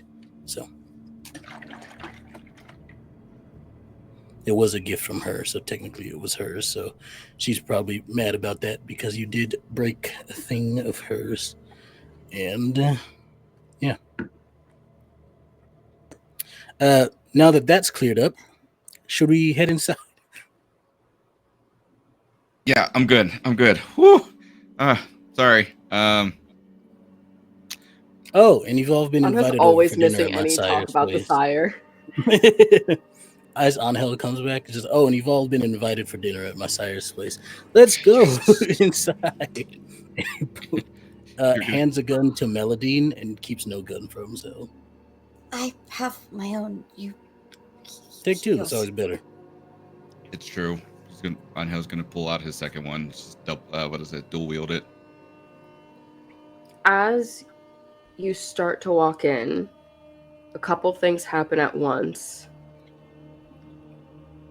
You get a text, Angel, from Marcus saying, "Don't come, danger here." Uh-oh. And you get a call from a number you recognize, Leonia. You recognize it as Natalie, who is the ghoul of Dana, the nurse Oh, at I the answer hospital. immediately. Come help! There's some patients. They weren't patients. There's something else. They know. Please come help! And Okay. Gets cut off. Someone have to severed go. the line. I have to go. No, wait, hold on. What? Why? The hospital. That was Dana's nurse. They're there, and I have to go. They're asking me to come. I have to go. All right. Did Velwa already go inside? Valois already gone inside. Yeah. We're gonna go. You sure? Yes. You two can stay if you'd like, or you can come with us. It seems, I guess. I don't understand what's happening. You said Daphne was really chill on the phone, right? Yeah, she was. She might have it handled or something. But we have to following you. Marcus is in trouble, but he told me not to go, so I know he can take care of himself. They're attacking there's attacks happening all over. They're attacking the city. Everybody that we know. And you did remember you saw it looked like the Frontenac was on fire, at least the top floor. They're attacking Elysium. Yeah. And Barons. Okay. Sorry. And the Barons. And the Barons. Everybody who is of. If we're gonna go, we have to go now. Angel, where do you want to go? I'm following you. I'm already headed towards the car.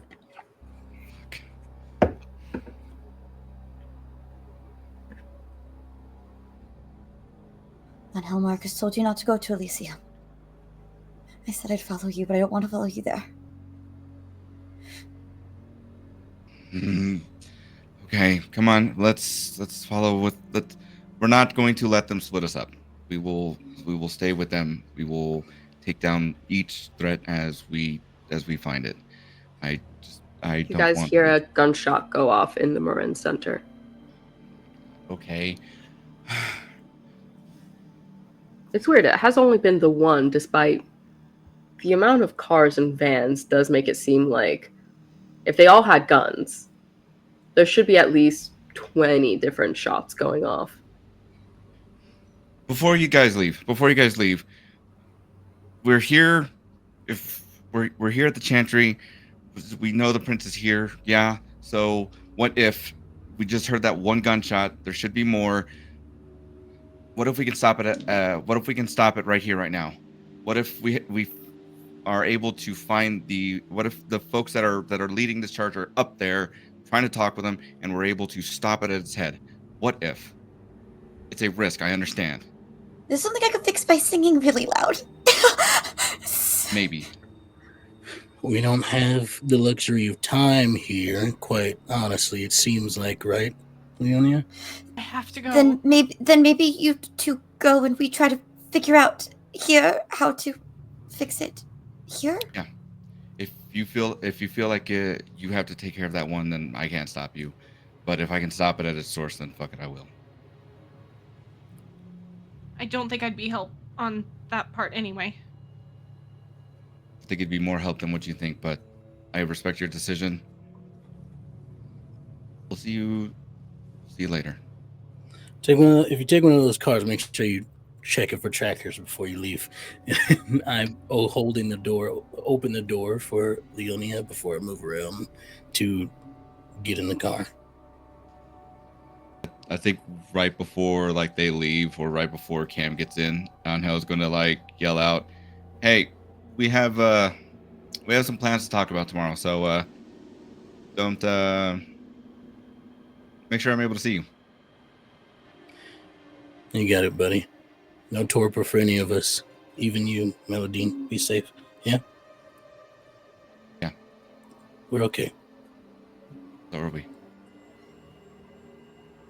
Mélidine, I do want to tell you, I don't think Leonia has made eye contact. She's clearly been avoiding eye contact with you this whole time. Leonia, I'll tell you where I was later. There's a lot of information I learned that I'd like to talk to you about.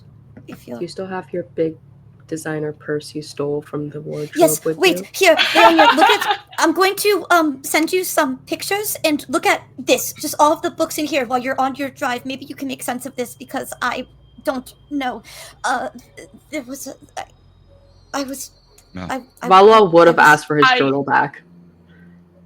He would have noticed you would have taken it and would have given... I would have given that back to him.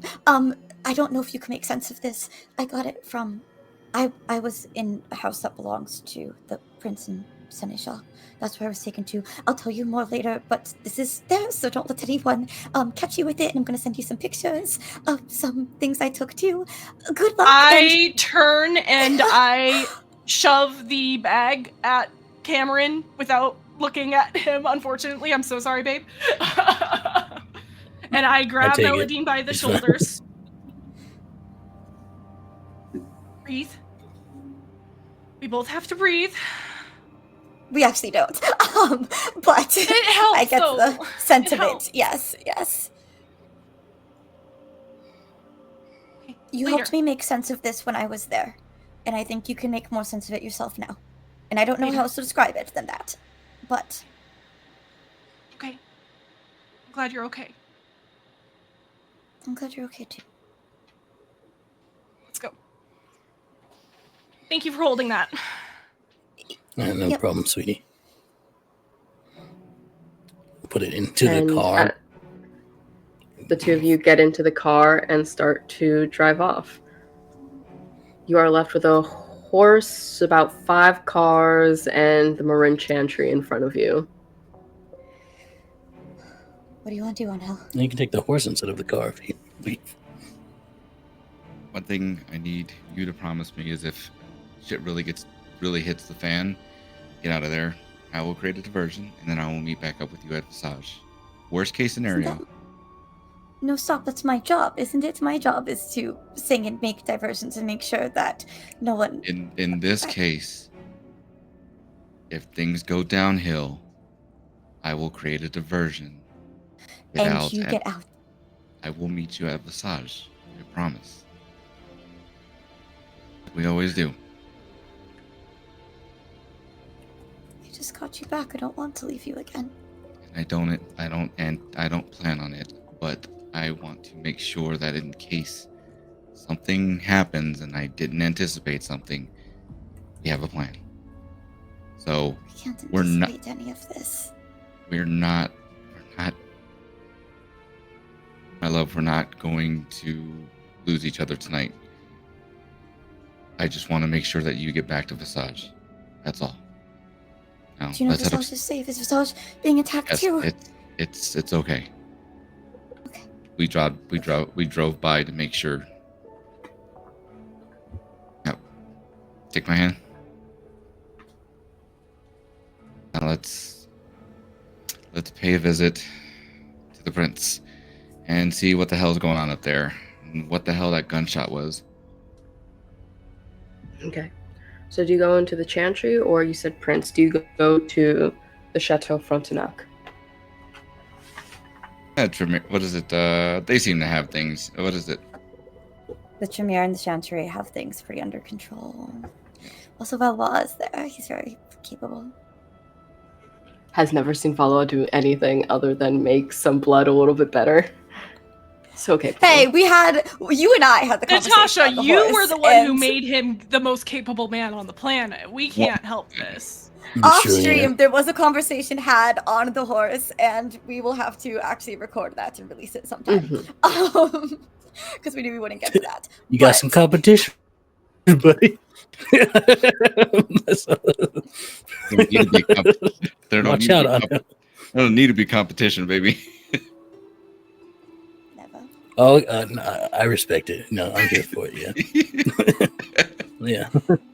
I respect your game. We are Mhm. going to the Chateau Frontenac then, though. I said we weren't going there. Marcus said we weren't going there.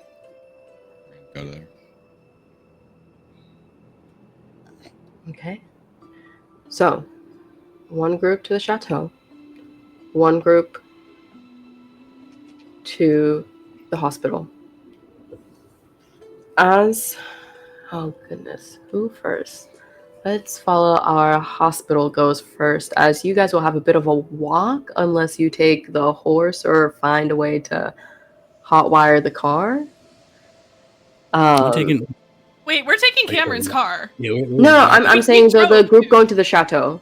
Well, Oh. that's what I'm saying. We'll follow the hospital group first because the group going to the chateau it. still has to. Wait, but figure out- Mélidine would have driven her car to the. Melidine's car would still be there because Mélidine. Oh yeah, because because we had to take Maddox there. Did Mélidine you drove guys not for take that car Ventrue. out? Where'd you take that?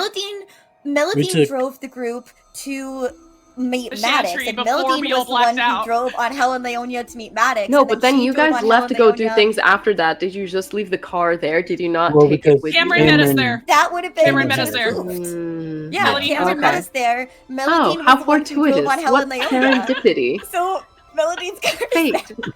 Oh my I can't God. believe we have these car logistics memorized.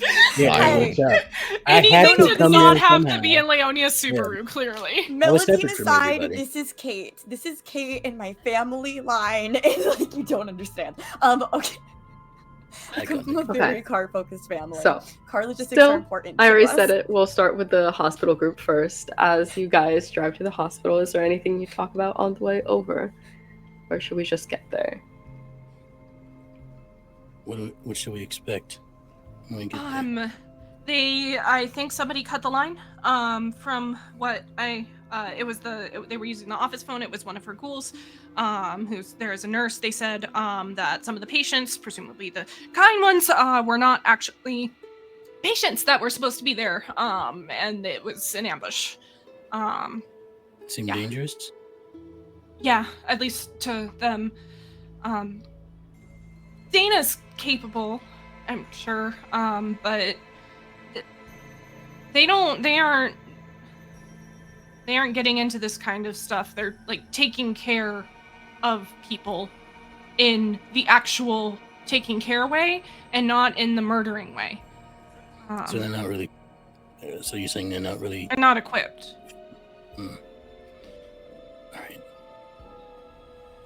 We might have to take it slow and go.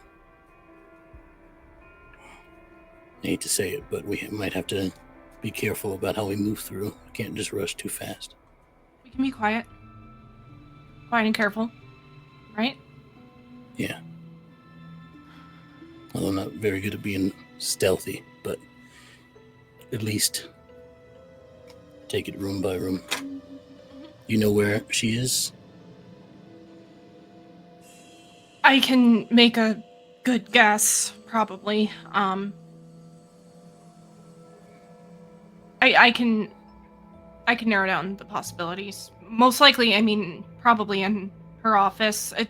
I don't know, it's also the ghouls and stuff. I don't want them, they just ask for help in general, and I don't know what they need help with. Obviously, probably to not die.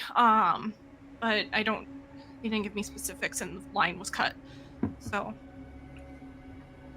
I'm gonna be honest with you before we get there, okay? Okay. I promise that I will try my hardest to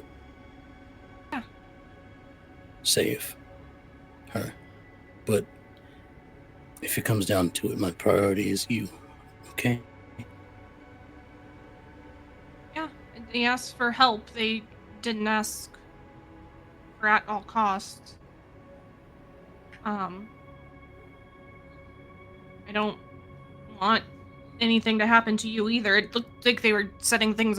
Well, it didn't look like they were setting on things on fire. We knew they were trying to set things on fire with the bookstore. So, don't walk through fire. Okay. I don't plan for either one of us to face the final death here. We'll get out together. Yeah. Promise. Okay. I should... How far of a drive is it, Natasha? It is a bit of a drive, maybe like 20 to 30 minutes or so. What if I'm speeding? I'll get there in a little closer to 20 than 30, for sure. You can get there maybe even faster. That's It's long a enough pretty empty for road at night. Leonia to be like, let me open this bag and prioritize something to look at to pass this time instead of sitting here and spiraling into a panic attack about this. Fair. Is there anything you pull out first? What would draw her attention? There are also just designer clothes in here. Yeah, not the clothes. She grabs so much stuff, Natasha, and I did not write any of it down. That's so fair. Because I wasn't expecting to have it in my hand so fast. Same. I also was not. Let me ask Kate. You took the Book of Boons, got some financial reports. You grabbed... Did you grab the Book of Legends? Do you think Mélidine would have looked the most through? Like, which one would have the most oh, this has been shuffled through? Maybe you left a notebook, spiral notebook, so folded you open. See, the answer to that is not going to be the one that's most useful to Leonia right now. I don't because care. Mélidine absolutely forgot that the financial reports for Visage were still in there. I don't think she would pay attention to. I think the Book of Boons. If we're going Right. to just off of the things that were just mentioned just now, let's go with the Book of Boons because that's what.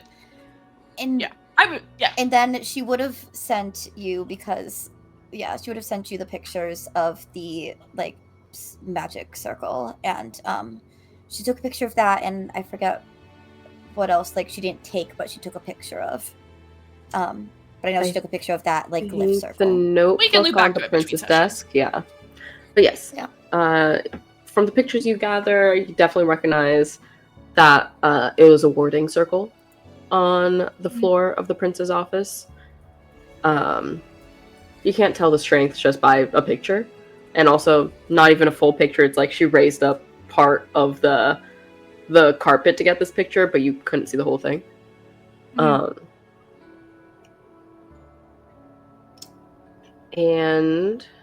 in terms of what to focus down on, it would be the boons. Yeah.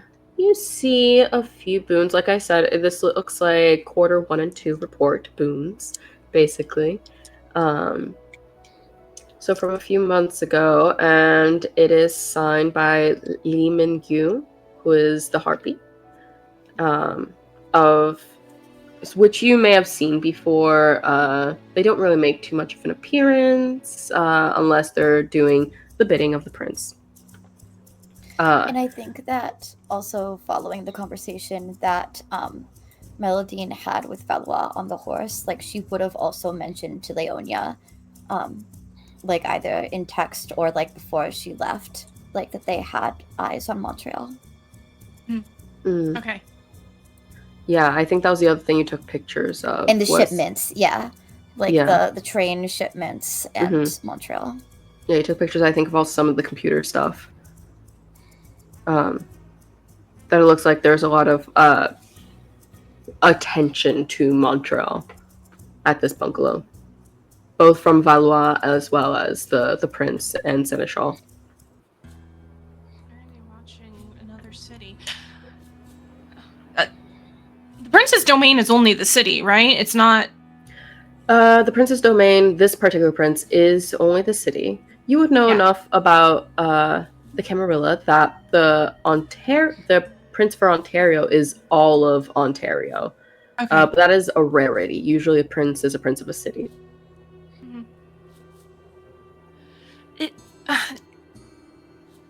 don't know, keeping track of boons and stuff, that makes sense if you're that involved in the politics and stuff, but why do you know, they're watching Montreal and not our city. It's weird. Saying this out loud to Cameron as we're driving. Do I know anything about what's going on in Montreal? You would know.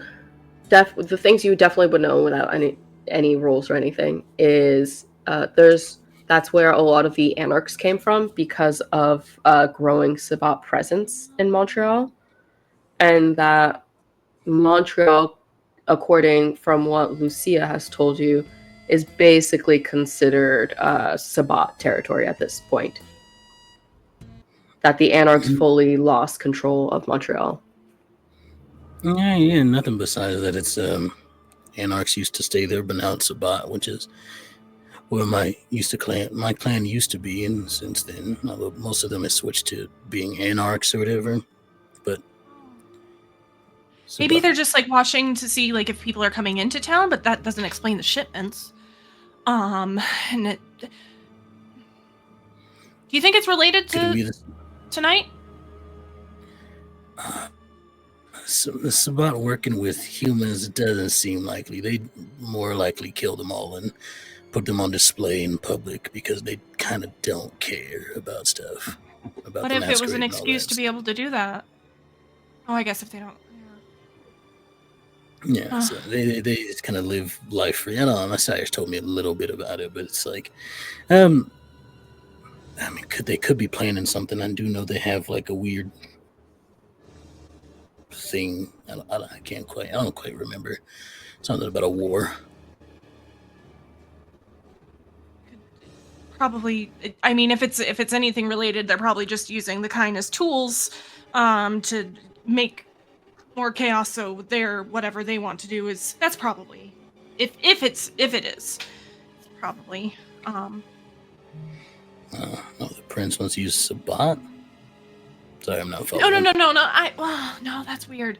Sorry, I was trying to connect the hunters with the Sabbat and forgot the prince was.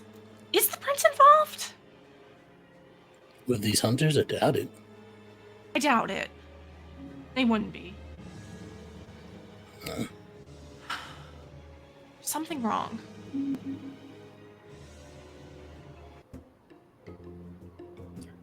Obviously, there's something wrong. As you arrive at the hospital, we'll do a little 3 and out for your operation here. Lovely. First step of the 3 is getting in. Do we go stealth? Do we go all in? What's the vibe of this little operation you two are holding? Extell, I said all in, and immediately Extell's face flipped. I mean, listen, one of us has a specialty in breaking into places, but, you know. Also spent a lot of time here about a decade ago. One of us has no, yeah. We can go the stealthy way. It's gonna be rough for me. It would be easier to get directly to the wing where your sire usually stays by going stealthy. You do know what wing that they usually stay in. And that there are alternate routes for Kindred specifically to get so that they can get to data.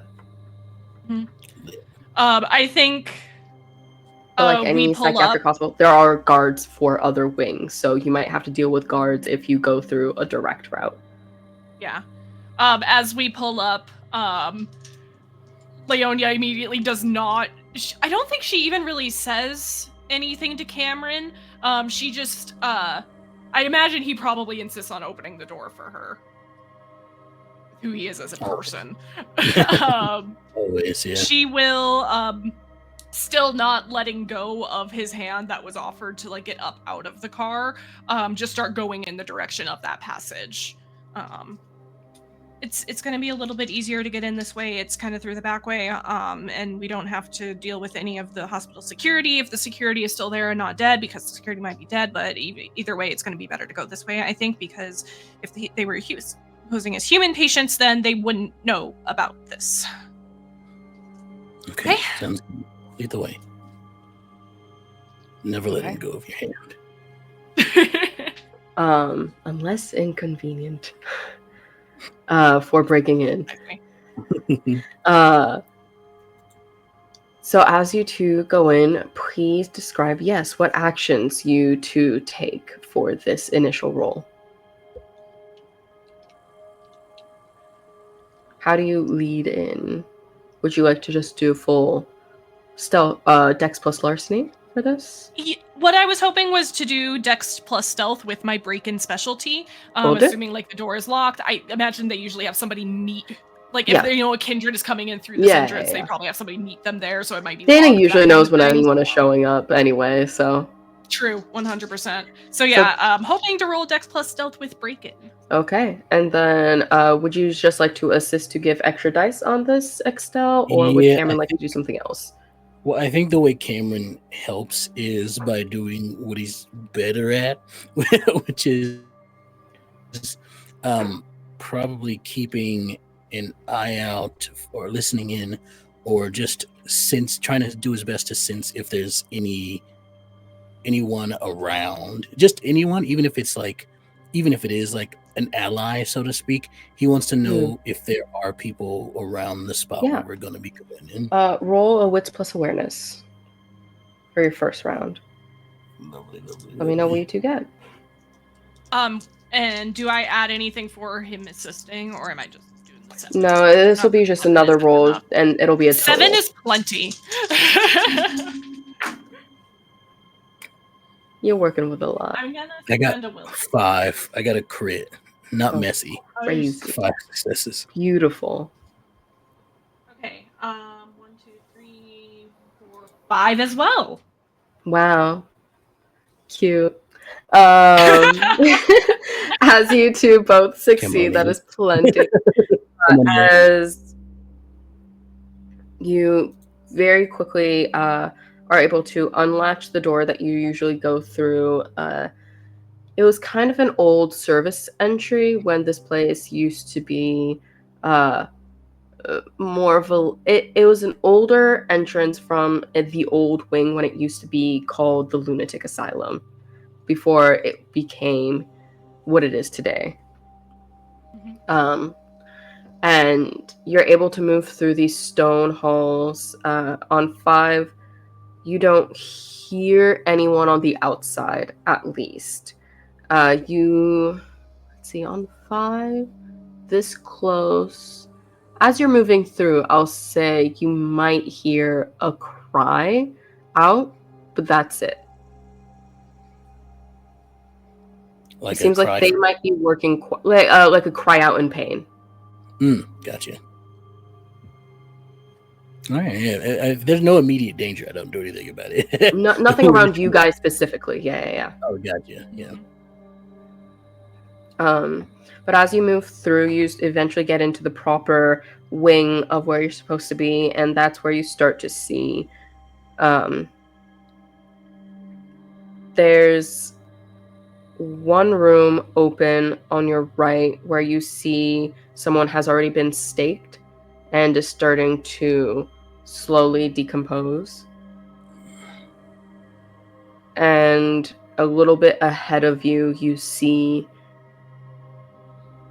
what looks like a human as they're breathing, who is just there, sitting, eyes completely vacant, just looking into the distance, just looking lost.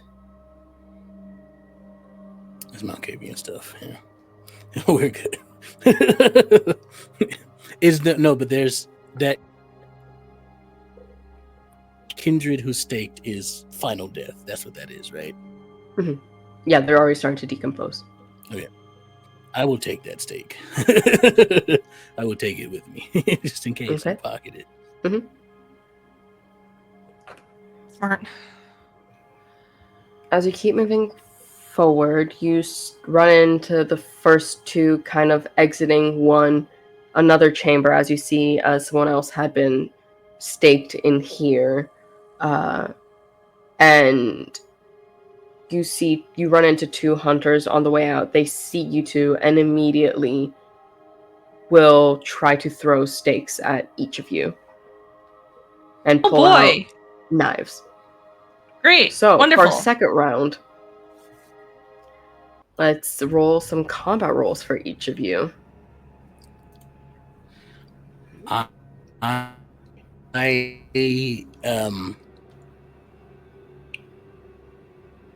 do I want to do this? If I will try to rush towards them,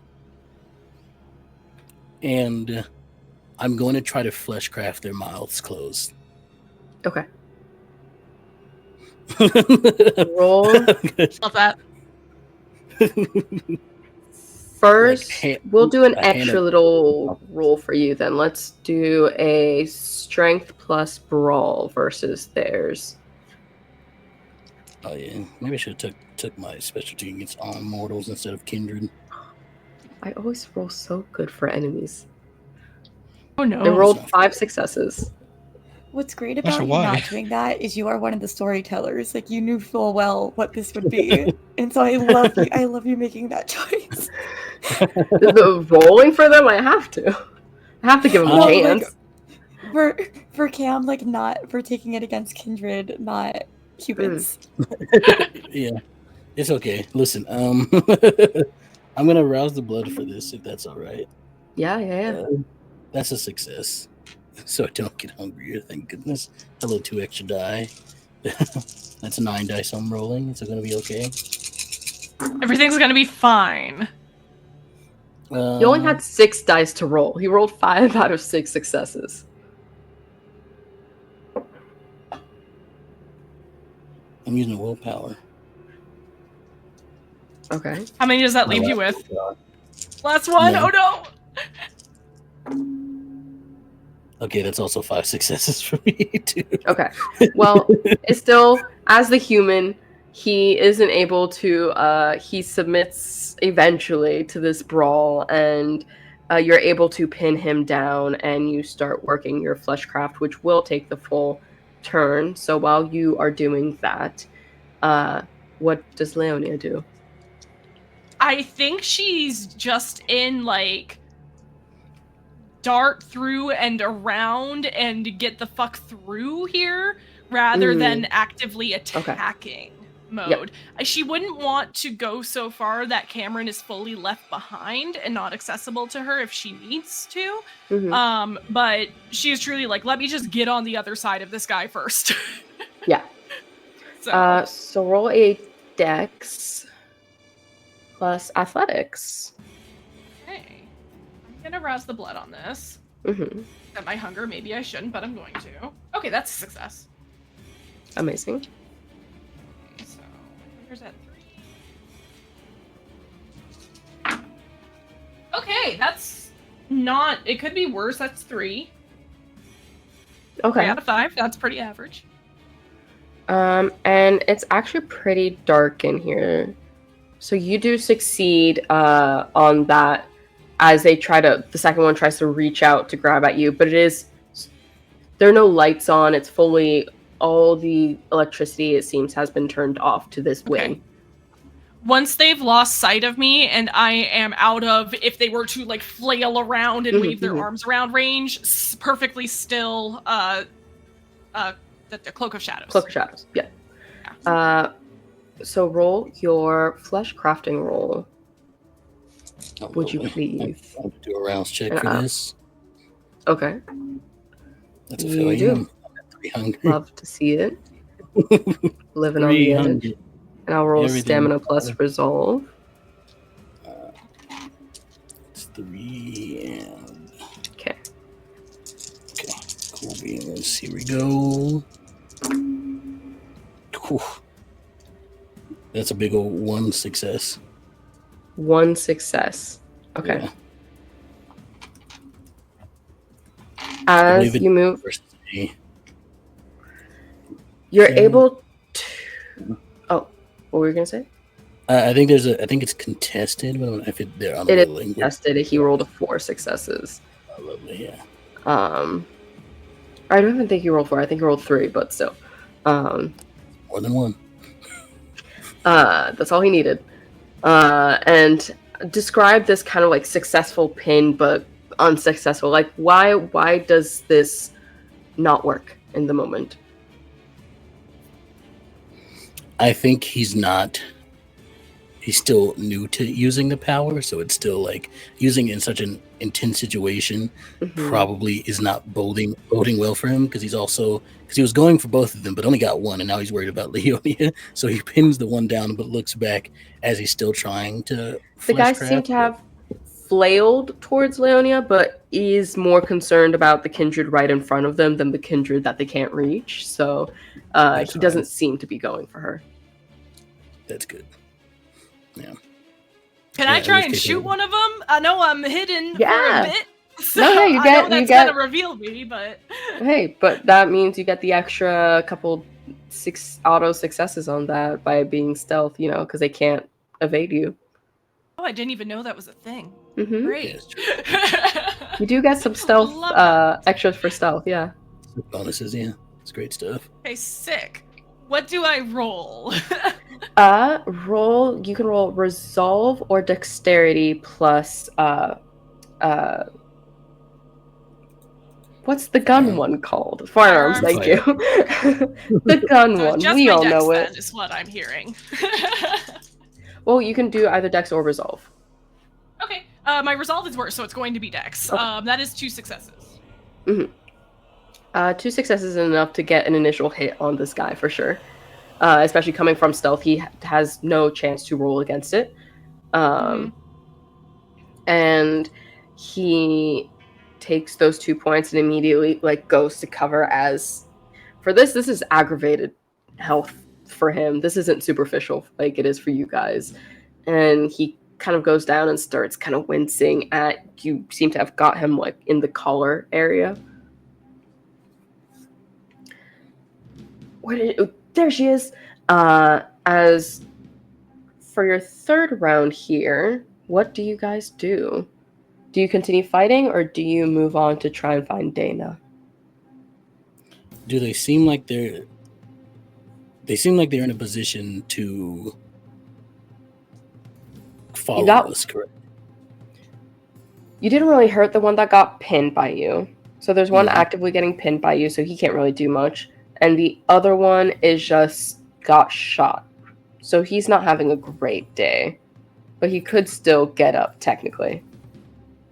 In which case, I'll, whether Leonia does this or not, it's up to her. But Cam will say, go ahead. I'll make sure we're not followed. I'll be right behind you. Okay. Really and she'll dart away. Yeah. What does Cam do? I'll describe my goal. Yeah. Please. My goal is to first crush the head of the person that's pinned down, and then to body slam by the face, if that makes sense. Face slam. Yeah. I know what you're talking. Yeah. Pick up, and then also crush their head as I bring them down. Okay. You're just trying to slam 2 coconuts together, essentially. Yeah. Okay. Or I could just take the one and then slam them into the other one. That also is. Go for straight. This isn't a brawl. I put this more with athletics because you're trying to strength plus athletics to try and physically first grab them and maneuver them at the same time, and just the sheer strength to press them together. It's the same amount of dice anyway, so it's chill. Yeah. And then what is Leonia doing? I'm going. I trust what he said, that he will be behind me, and I should just get going. Roll a wits plus awareness for me. Oh, beautiful. To try and find Dana, or someone at least that is not trying to kill you. Could I add heightened senses to this? Absolutely, you could. Awesome. So wits plus awareness plus aspects then? Beautiful. And Cam, what did you get? I would like to ask for win at a cost. Ooh, okay. Don't forget, you Yeah, do have a willpower reroll from Oh, I do have a Shannon free earlier. willpower. You do have a Wait, free yeah. willpower reroll. I'm gonna use that instead first. Okay, let's see what happens there. Thanks, Shannon.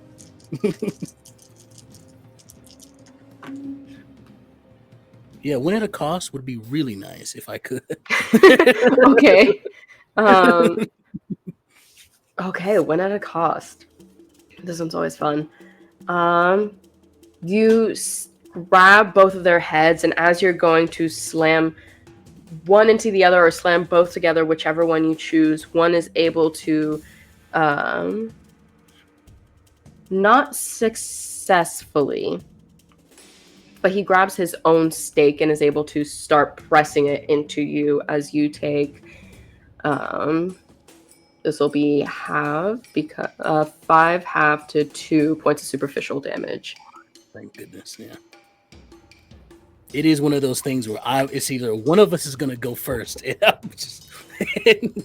it's truly as you go to slam, he's just like all right next to you. Yeah. With the stake already. Yeah, and I'm just trying to smush their heads together. And it's just a battle. It's just a battle of one of us is gonna go before the other. Yeah. And you got it first, successfully. Iconic. Here you go. My rolls are not doing well tonight, everybody. Pray for me. It's okay. And Leonia, what did you get? Yeah, so I did roll 10 dice total for the record, so please don't be too shocked when I say it was a messy crit. I fucking At this point, I only expect messy crits from your side of the table. I don't know why this keeps happening to me, but it's 7 successes total. Okay. Love to see it. You're very much able, it's almost as if in front of you, the spider web starts to lay out again. You see the cobwebs, but this time another red line, similar to when you found Tara the first time, starts to outline red in front of you and kind of direct you the way to get. And you can sense Dana on the other side of this. I follow that. You I know it wasn't her asking for help, but it's her I'm worried about. You hear the weaving in and out, and the last thing before you turn off your heightened senses is you hear in another wing, and you maybe put it together in your head as an alarm starts to go off, as maybe the gunshot might have been heard in the echoing halls. God damn it, I shouldn't have let on help. Damn, that was Cameron. I can't blame Cameron. Okay. And as you move through, you successfully, both of you move through on this 3 and out as you eventually make it to a door that looks like a vaulted door that you sense Dana on the other side of this. Before we move to the group at the chateau. As you drive towards the chateau, you can definitely see there are some fires on the upper floor there. The two of you in the car, it's not as long of a drive, it's maybe only 5 minutes. It's very close to the Marin Center. Also, Melidine's driving, so they're getting there pretty quick. Mm-hmm. And as you kind of whip through the narrow streets, barely avoiding one little late night driver, like an Uber driver trying to get to his location. You eventually pull up towards the front, and it looks like there are already some firefighters starting to gather, as well as some clouds. It was a clear night sky, but some clouds starting to form above you.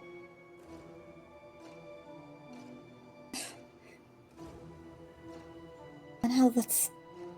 I mean, even I know, that's fire. You're muted. Muted, Justin. Yep. He's going to get out and open the doors and help Mélidine out, but he's going to say, I know, but let's still check to make sure Marcus is okay.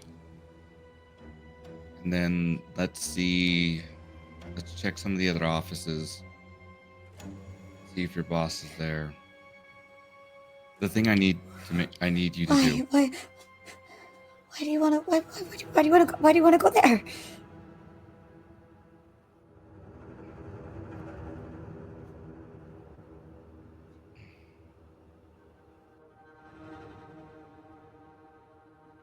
Are you walking and talking at the same time? Yeah, this would be one of those walking, talking moments. But then at this point, he'll stop and like, that's where checking the offices is. If she's there, then it's just a quick peek in, out, and we leave. If she's not, I'll take a quick moment to see what she has. I'm curious about something. If we run into any of the Second Inquisition, use your voice. We've seen what it can do. I could use the help. Stay behind me. I will take all the shots for you. It'll be all right. Ángel, it's also in this moment that... Right. It's also in this moment, Ángel, especially after driving even just for a few minutes, you notice that there's some striations on her skin. Look like some scars that are from an injury that might still be affecting her. You okay? What? Those scars. What happened? I was brought to one of their homes. I broke into the prince's office and there was a trap on the door. Why? Is it permanent? No, it'll heal. I'm just tacking this up for another reason. Why? For another reason why. And I think you're going to see is like his eyes glow an even brighter red than what Mélidine has seen before in the past. Mélidine takes both of his arms. We have been through a lot. None of it is worth it if you're not here. I don't care what I go through as long as you're still there for me to come back to. I do, though.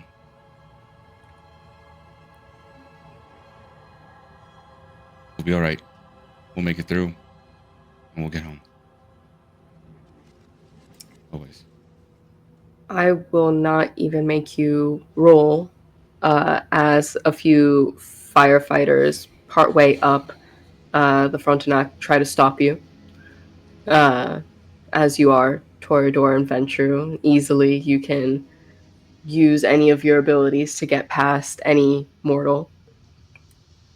And you push through, asserting yourselves to these firefighters, and start to head up the stairs. Luckily, you don't need to breathe, so no cardiovascular training is really needed here. And it starts to get hotter and hotter the closer you get. I think, Oh no, go for it. Oh no. I think as we were going through, like, he was going to activate his heightened senses, so he knows he's going to hear the crackling. It's going to be a little bit of an issue, but he's listening for if there are any other voices. If he hears Marcus, if he hears Penelope, if he hears any voices out there, he wants to see what he can listen to distinguish who may be friendly and who may be enemy.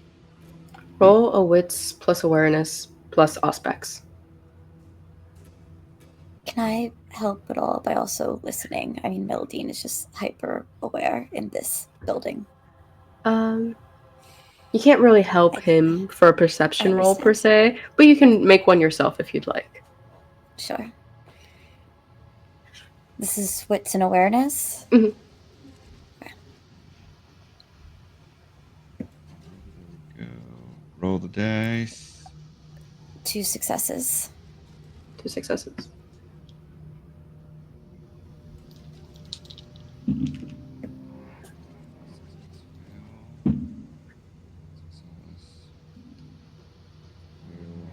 She has one hand on Hell, one hand on her gun. That's 3 successes for me. 3 successes. You don't hear much in the way of voices over the fire, but you hear some kind of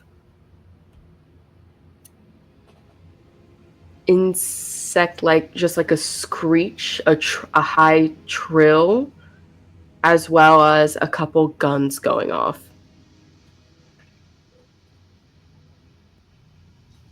Stay close. Don't know what that was. And he's going to continue leading them over. As you eventually make it, I'm gonna have you guys roll. We'll just start with flat humanity rolls. As you open up the floor to the top floor, and you are met with fire. And your beast is telling the both of you to run. Okay. I've never rolled humanity. That's- This is all your humanity dots, and those are all equal dice. No hunger dice in this. Yeah. 3. 3. Okay. 4 for Mélidine. You're both able to keep yourselves at bay. Your beasts both come up trying to run, panic, leave, but you're able to kind of stifle that initial fear and steel yourselves as you walk in. They look at each other. Squeeze each Grab each other's other's hand. And that's what stays the beast for both of them. As you move through, you're moving as fast as you can. Again, luckily, you don't need to breathe, so there's no fear of smoke inhalation, so you don't need to stay low or anything other than to maybe see better. And you start moving through. The fire is so hot, almost catching on you here and there. It hasn't completely overtaken the top floor. It looks like it's mostly coming out of a couple rooms here and there, but for the most of it is okay up here. As you start to hear a crackling of thunder overhead. And you hear that trill again of some kind of large monster as the wall next to you bursts open and this large creature comes out with extended arms, both an extra set of arms and an extra set of legs. And there is not just 2 arms, but there is a third joining forearm extending the limbs out, and they're covered in carapace, and the head is like has no hair, has very demonic features, and has almost a crown of horns on top of their head, similar to like a triceratops, that style, where it kind of comes out flat before coming out in points. And it's covered in carapace. I can sing to that. As you hear guns shooting at it, and coming from the room inside, where it just burst out from, and you see Marcus jump out to try with like a sword to try and stab this creature. Seeing Marcus, he's going to again bring Mélidine right behind him, quickly say, try it anyway, and then he's going to jump at the thing and say, Marcus, what the fuck is this? It's a monster. I don't know. I can see that it's a monster. What is it? And he's going to I don't know. You weren't supposed to come, idiot. I think I'm going to leave you here. Pat, pat, pat, pat. So you're taking shots? Mm-hmm.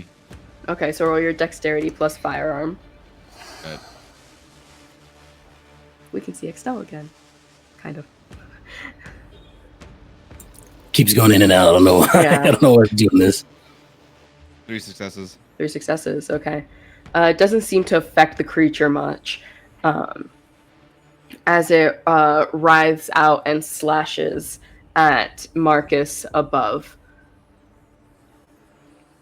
And he seems to take like a deep gash here as the claws seem to do a little bit extra just to any creature around it. And it seems confused at you two specifically, and it seems to be trying. It's trilling again, but it's a different tone. It's not an anger. It's trying to get your attention. It's a different tone. You can't quite tell with this creature. I think at that, Ángel continuing to just do this is going to yell, Mel, see if notes or something. Use your voice. That's music. He's trying to do something. Just see if that will help. Something. Use that beautiful voice of yours. Pap, pap, pap. Something. Tap, tap, tap. Okay. And Mélidine is going to try and sing with this trilling, like harmonize with it almost, try to match it. And I'm not sure if entrancement or mesmerize is a better ability to use here, but she's trying to see if there is a way that she can connect with this for communication. It's hard pressed to get communication out of this form, it seems. Then maybe just calming. Like if Mélidine can tell that there's something. So maybe it's in. I'm not sure if. I can issue commands with mesmerize, so maybe it's mesmerize might be better. To like talk to me. Like come. What do they have to roll? So it's contest of charisma and presence versus composure and wits. And wits. Okay. Effect lasts for roughly 1 hour, plus 1 per point of margin of the win. So I'm rolling charisma and presence, I believe. Yes, I am. Okay. And this does take a rouse check to do. So make your rouse check. Oh wait, we're doing entrancement, not mesmerize? Mesmerize, I thought we were doing. Mesmerize. Okay, that's manipulation and dominate. Yes, I was about to say. Yes. Okay, cool. So, and then Ángel, can you roll a wits plus awareness for me as you kind of take around this battle scene around you? Wits and awareness. You can keep using your aspects if you want. Ooh, yes, please. 3 successes. I might. Oh, I need to roll the rouse check. I will say this kindred rolled 3 successes. I do. Yeah, I was gonna say I do not succeed on the rouse check, so I'm going to mark a hunger. I want to try and one of the dice that failed is a hunger dice, but I want to re-roll that other one. Yeah, go for it. Or if I like, I can only re-roll 1 if I like rouse the blood at this point. Yeah. It's whatever non-hunger dice are left. Okay, so I mark a hunger or a willpower right now. Willpower. Okay, so I'm marking a willpower, and I'm just going to roll a d10.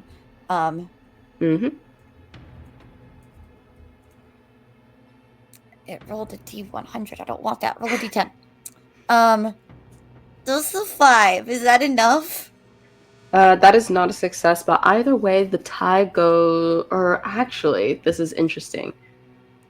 You would have 2 less dice to work. This is an older generation kindred. So you would have less dice to try and affect the mind of this creature. That's fair. Alright, so that's a fail. So Mélidine tries and it doesn't work. If you had tied, you would have at least, would have gone to the active kindred. So you would have done it, but with 2 dice down. Yeah. This is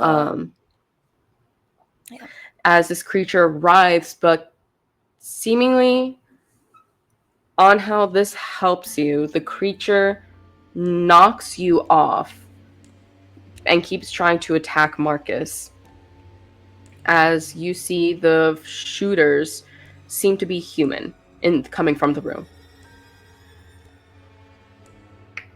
They're definitely not kindred. They're not being affected by the fire in the same way. Marcus also seems to be panicked by the fire, as expected.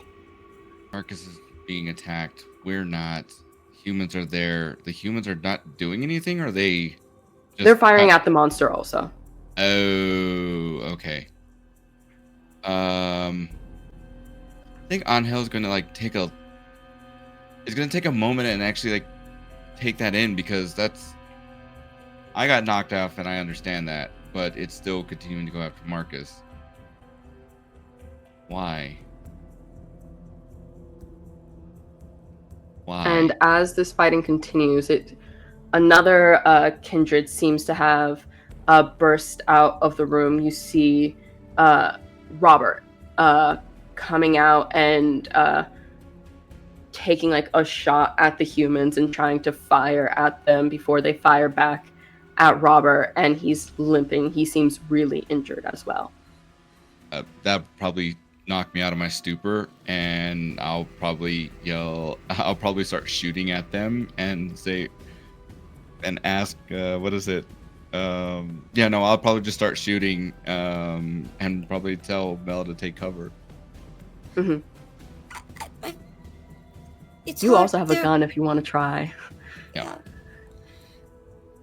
It's older than me. I could maybe, but it's hard. It's not love. It's not attacking us. It's something's off. Something's causing it to do this. Just take out the humans as quickly as we can. We'll figure this out. Just take them out. Pop. Do you start firing at the humans now, or at the monster still? Humans. Okay. You fire at the humans. This time, roll your Dex plus firearms. Dex plus. As this one, you can probably actually shoot successfully. Yeah. As 2 successes. 2 successes. That is 2 points of aggravated. Are you aiming anywhere particular? Probably aiming for legs, trying to take out as many of them on the legs as possible. You can definitely get like one. Yeah. There aren't too many. There's only like 2 or 3 over there. It seems one's maybe taking cover. The other 2 are more out in the open. One just got shot by Robert. Yeah. And he sees you shooting, sees the both of you, and immediately swivels the gun over to you, as Marcus also looks frightened, but is still kind of in the middle of the battle and is unsure what to do in this moment as he's continuing fighting this creature, starting to put some hurt into it. But the creature is definitely kind of winning in this moment, as it's kind of flipped him over and pinned him down with like one leg kind of like one kind of insect leg kind of full stabbing into pinning his leg. After Ángel says, take out the humans, Mélidine will say, well, that I think I can manage. And she's going to sing with awe, which is just anyone in the presence of the kindred. And humans don't have anything they can do about this. They immediately, while they aren't necessarily taken out of the battle because it's not entrancement or anything, they're definitely paying attention to you, which makes them very distracted from everything. It just kind of amplifies your charisma tenfold. So they're definitely distracted, which makes it doubly effective, whatever Robert and Ángel do. And you're very easily able to take out the humans. And as the fire broils, Robert still has the gun pointed at your head, Ángel. Are you with him? With who? Your sire. Immediately looks up at him and like will point a weapon. I was like, what do you mean? I don't understand what the hell is going on right now.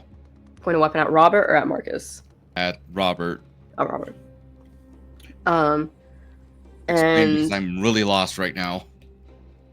Marcus is just kind of encouraging. He's like, Robert, what are you doing? We have to beat this thing. And Robert just says, leave her alone. Who is you she? Traitor! And he starts firing at Marcus. As soon as he does that, I have to start shooting at him. It's just I have to start shooting at him. He's not explaining anything. He just shot my boss, and I can't do that. Dex plus firearms, as Robert will try to avoid, but he's also more just trying to take down Marcus in this moment.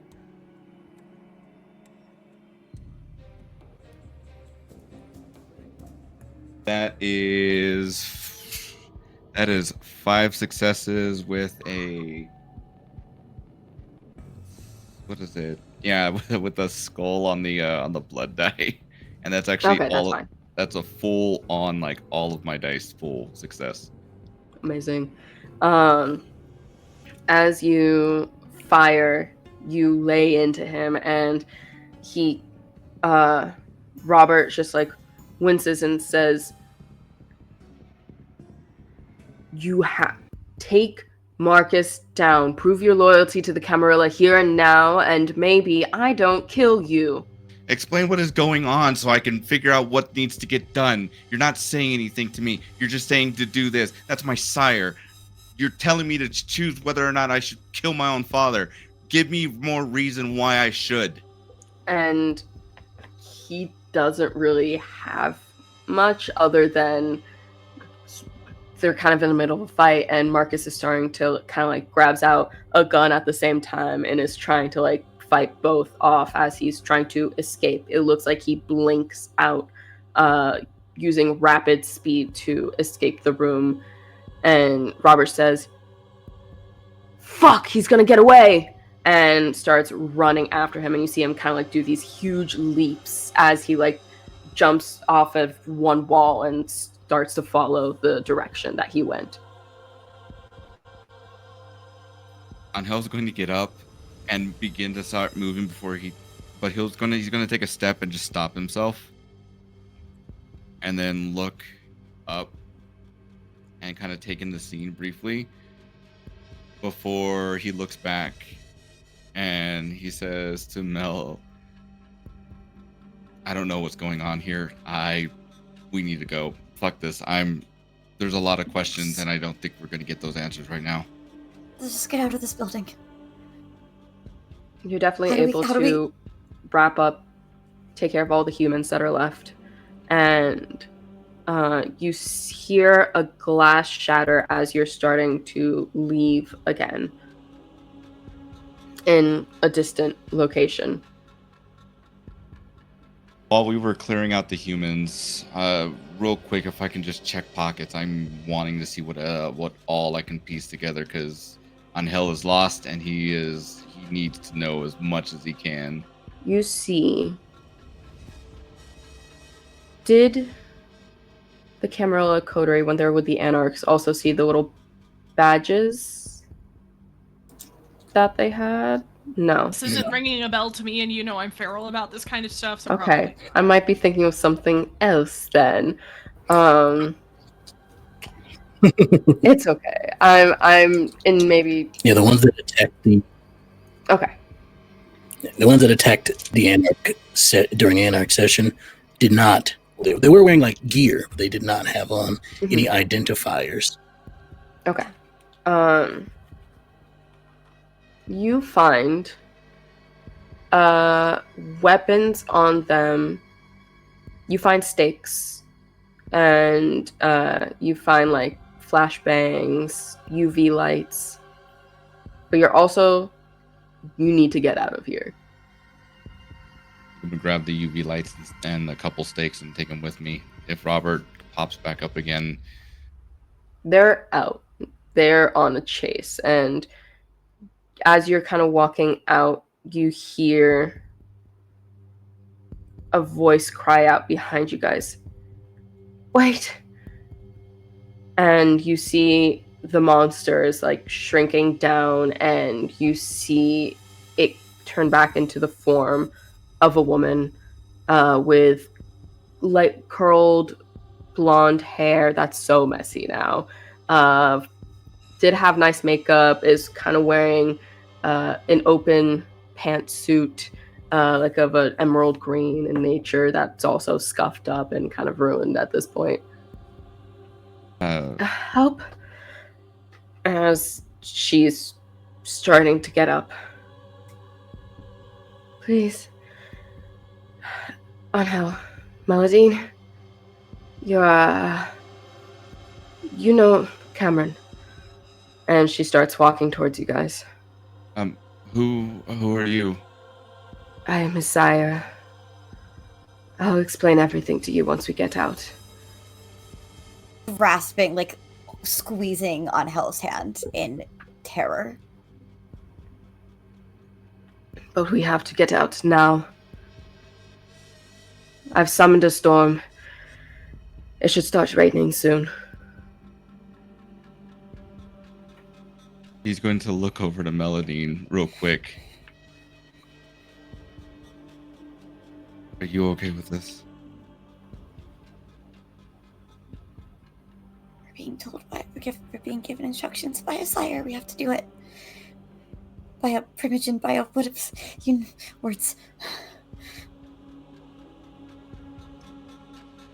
I think Angel's going to look at her and say, "Do you need help? Like walking? I can carry you. It's not that big a deal."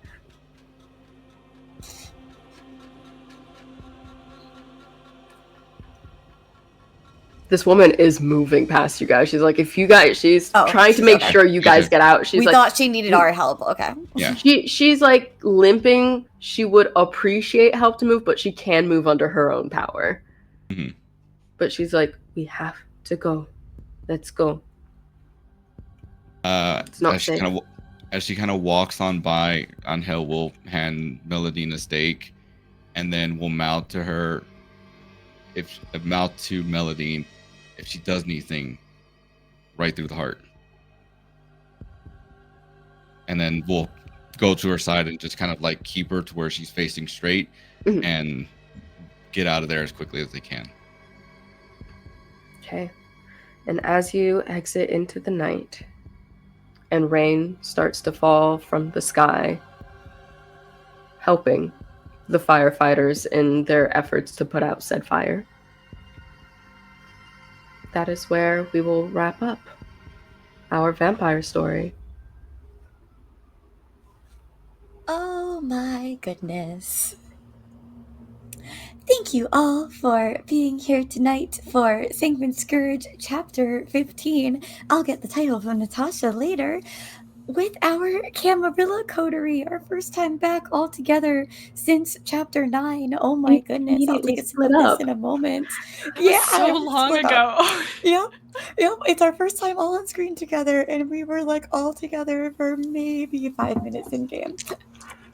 Thank you so much for being My here. mom needed help. I'm sorry. So did my mom too, apparently. Yeah, but she didn't text, so. Yeah, she doesn't text. She doesn't know how to text. We all got a little something from our parents this episode. It's good. It's good.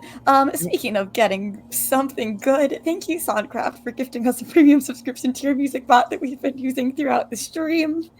And while I put that in chat, I'm going to let my players please go around. Let us know where else on the internet we can find you. And then I'll give the shout outs for what's happening on Don't Kill My Character. And then we'll go right into a friend for the night. Justin, you want to go first?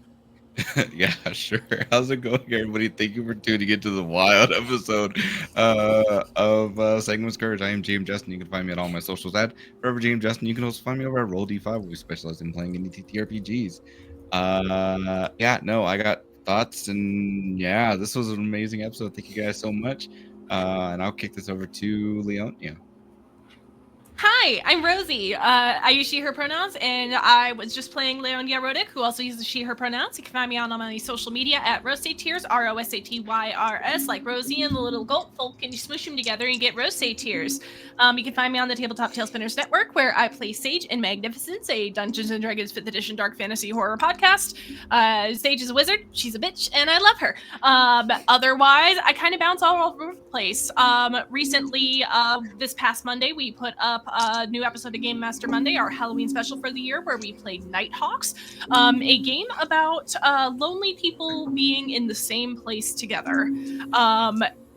Mind the content warnings in the description, but it's an incredible episode, and I really encourage y'all to go listen to it. I'm very, very proud of what we did for that episode. So go check out Game Master Monday. That's about it for me right now. I don't have any future streams or stuff coming up at the moment, so I am going to pass it over to Extell.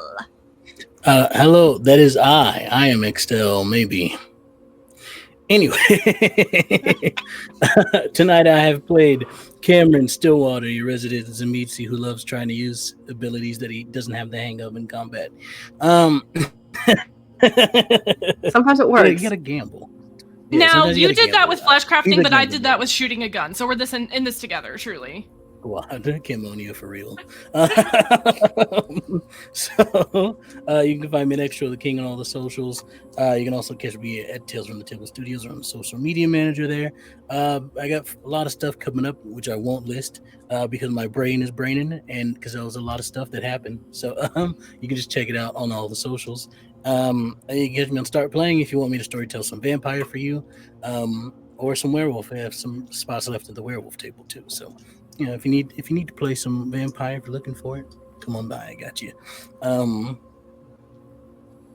don't know who I am anymore. We'll pass it over to Natasha. Okay, hi. I'm Natasha. I've been your storyteller this evening. You can find me everywhere on the internet at Natasha B Cosplays. You can also find me here on this channel doing a lot of things, both in this tomorrow again. For the Anarchs. So we'll see. There's more stuff happening the same night, but congruent storytelling. And then there's also superhero shenanigans, which I'm always happy to be a part of. Not just that, but also another Mutant Masterminds game of we're doing some more AU storytelling of more fantasy-based heroes? ? Pub owners. Not heroes, like pub owners. On the channel, talk about stuff you're doing, or if you do, I can take it if you want. You're browsing it to Don't Kill My Character. I'm just saying things that I'm in, and then also you find me on OD5 for Monster Hearts, on the 27th, and I believe. I don't know. Okay, we'll see. And then check the Discord. Okay.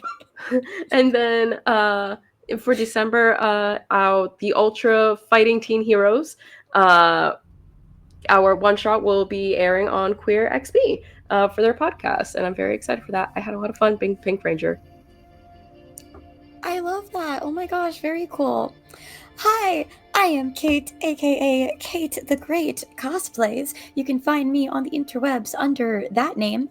And I want to talk more about what's here, though, because that's what I'm loving right now. So we do have the Anarch side of what is happening tonight, happening tomorrow night, right here. Come on back, get more of your Sanguine Scourge fill. Catch the Scourge. I cannot type. Someone else type this in chat. And if you need to know more about this, which like you do, you want to know all the stuff, you want to have all the jokes and all the silly and all the great community, follow Don't Kill My Character on social media, get into our Discord server because it's a great time where we talk about all of these wild times and more. So we are in the penultimate episodes of Sanguine Scourge Season 1. So tomorrow is second to last for the Anarch Coterie, and then we have the final episodes of the season for the Camarilla on November 6th, and the final episode for the Anarchs on November 7th. And then you'll see our vampires again in January, unless we decide to do some little epilogue stuff. Check out our social media and our Discord to be the first to know what we do in the meantime. In the meantime, we do have more superhero shenanigans. Our next episode for that is October 29th. It's our Halloween special, and we will be in Halloween costumes. We're going to be wearing costumes that our characters would wear to a Halloween party. It's going to be real fun. You should come on by. And then, yes, our club owners that like actually run their own club and get along as a unit to run the club together. Pride of Monsters, another Mutants and Masterminds game, is November 1st, our Halloween version of the characters that we created for Pride Month. We're going to keep doing fun specials with them because they're fun and special and we love them. superhero shenanigans will continue as our ongoing show throughout November, and as long as this cast lets me keep putting them on Twitch, right here, right now. Come back here tomorrow. Come back here for so many times in so many stories, because there are always more stories to tell. Good night, my friends.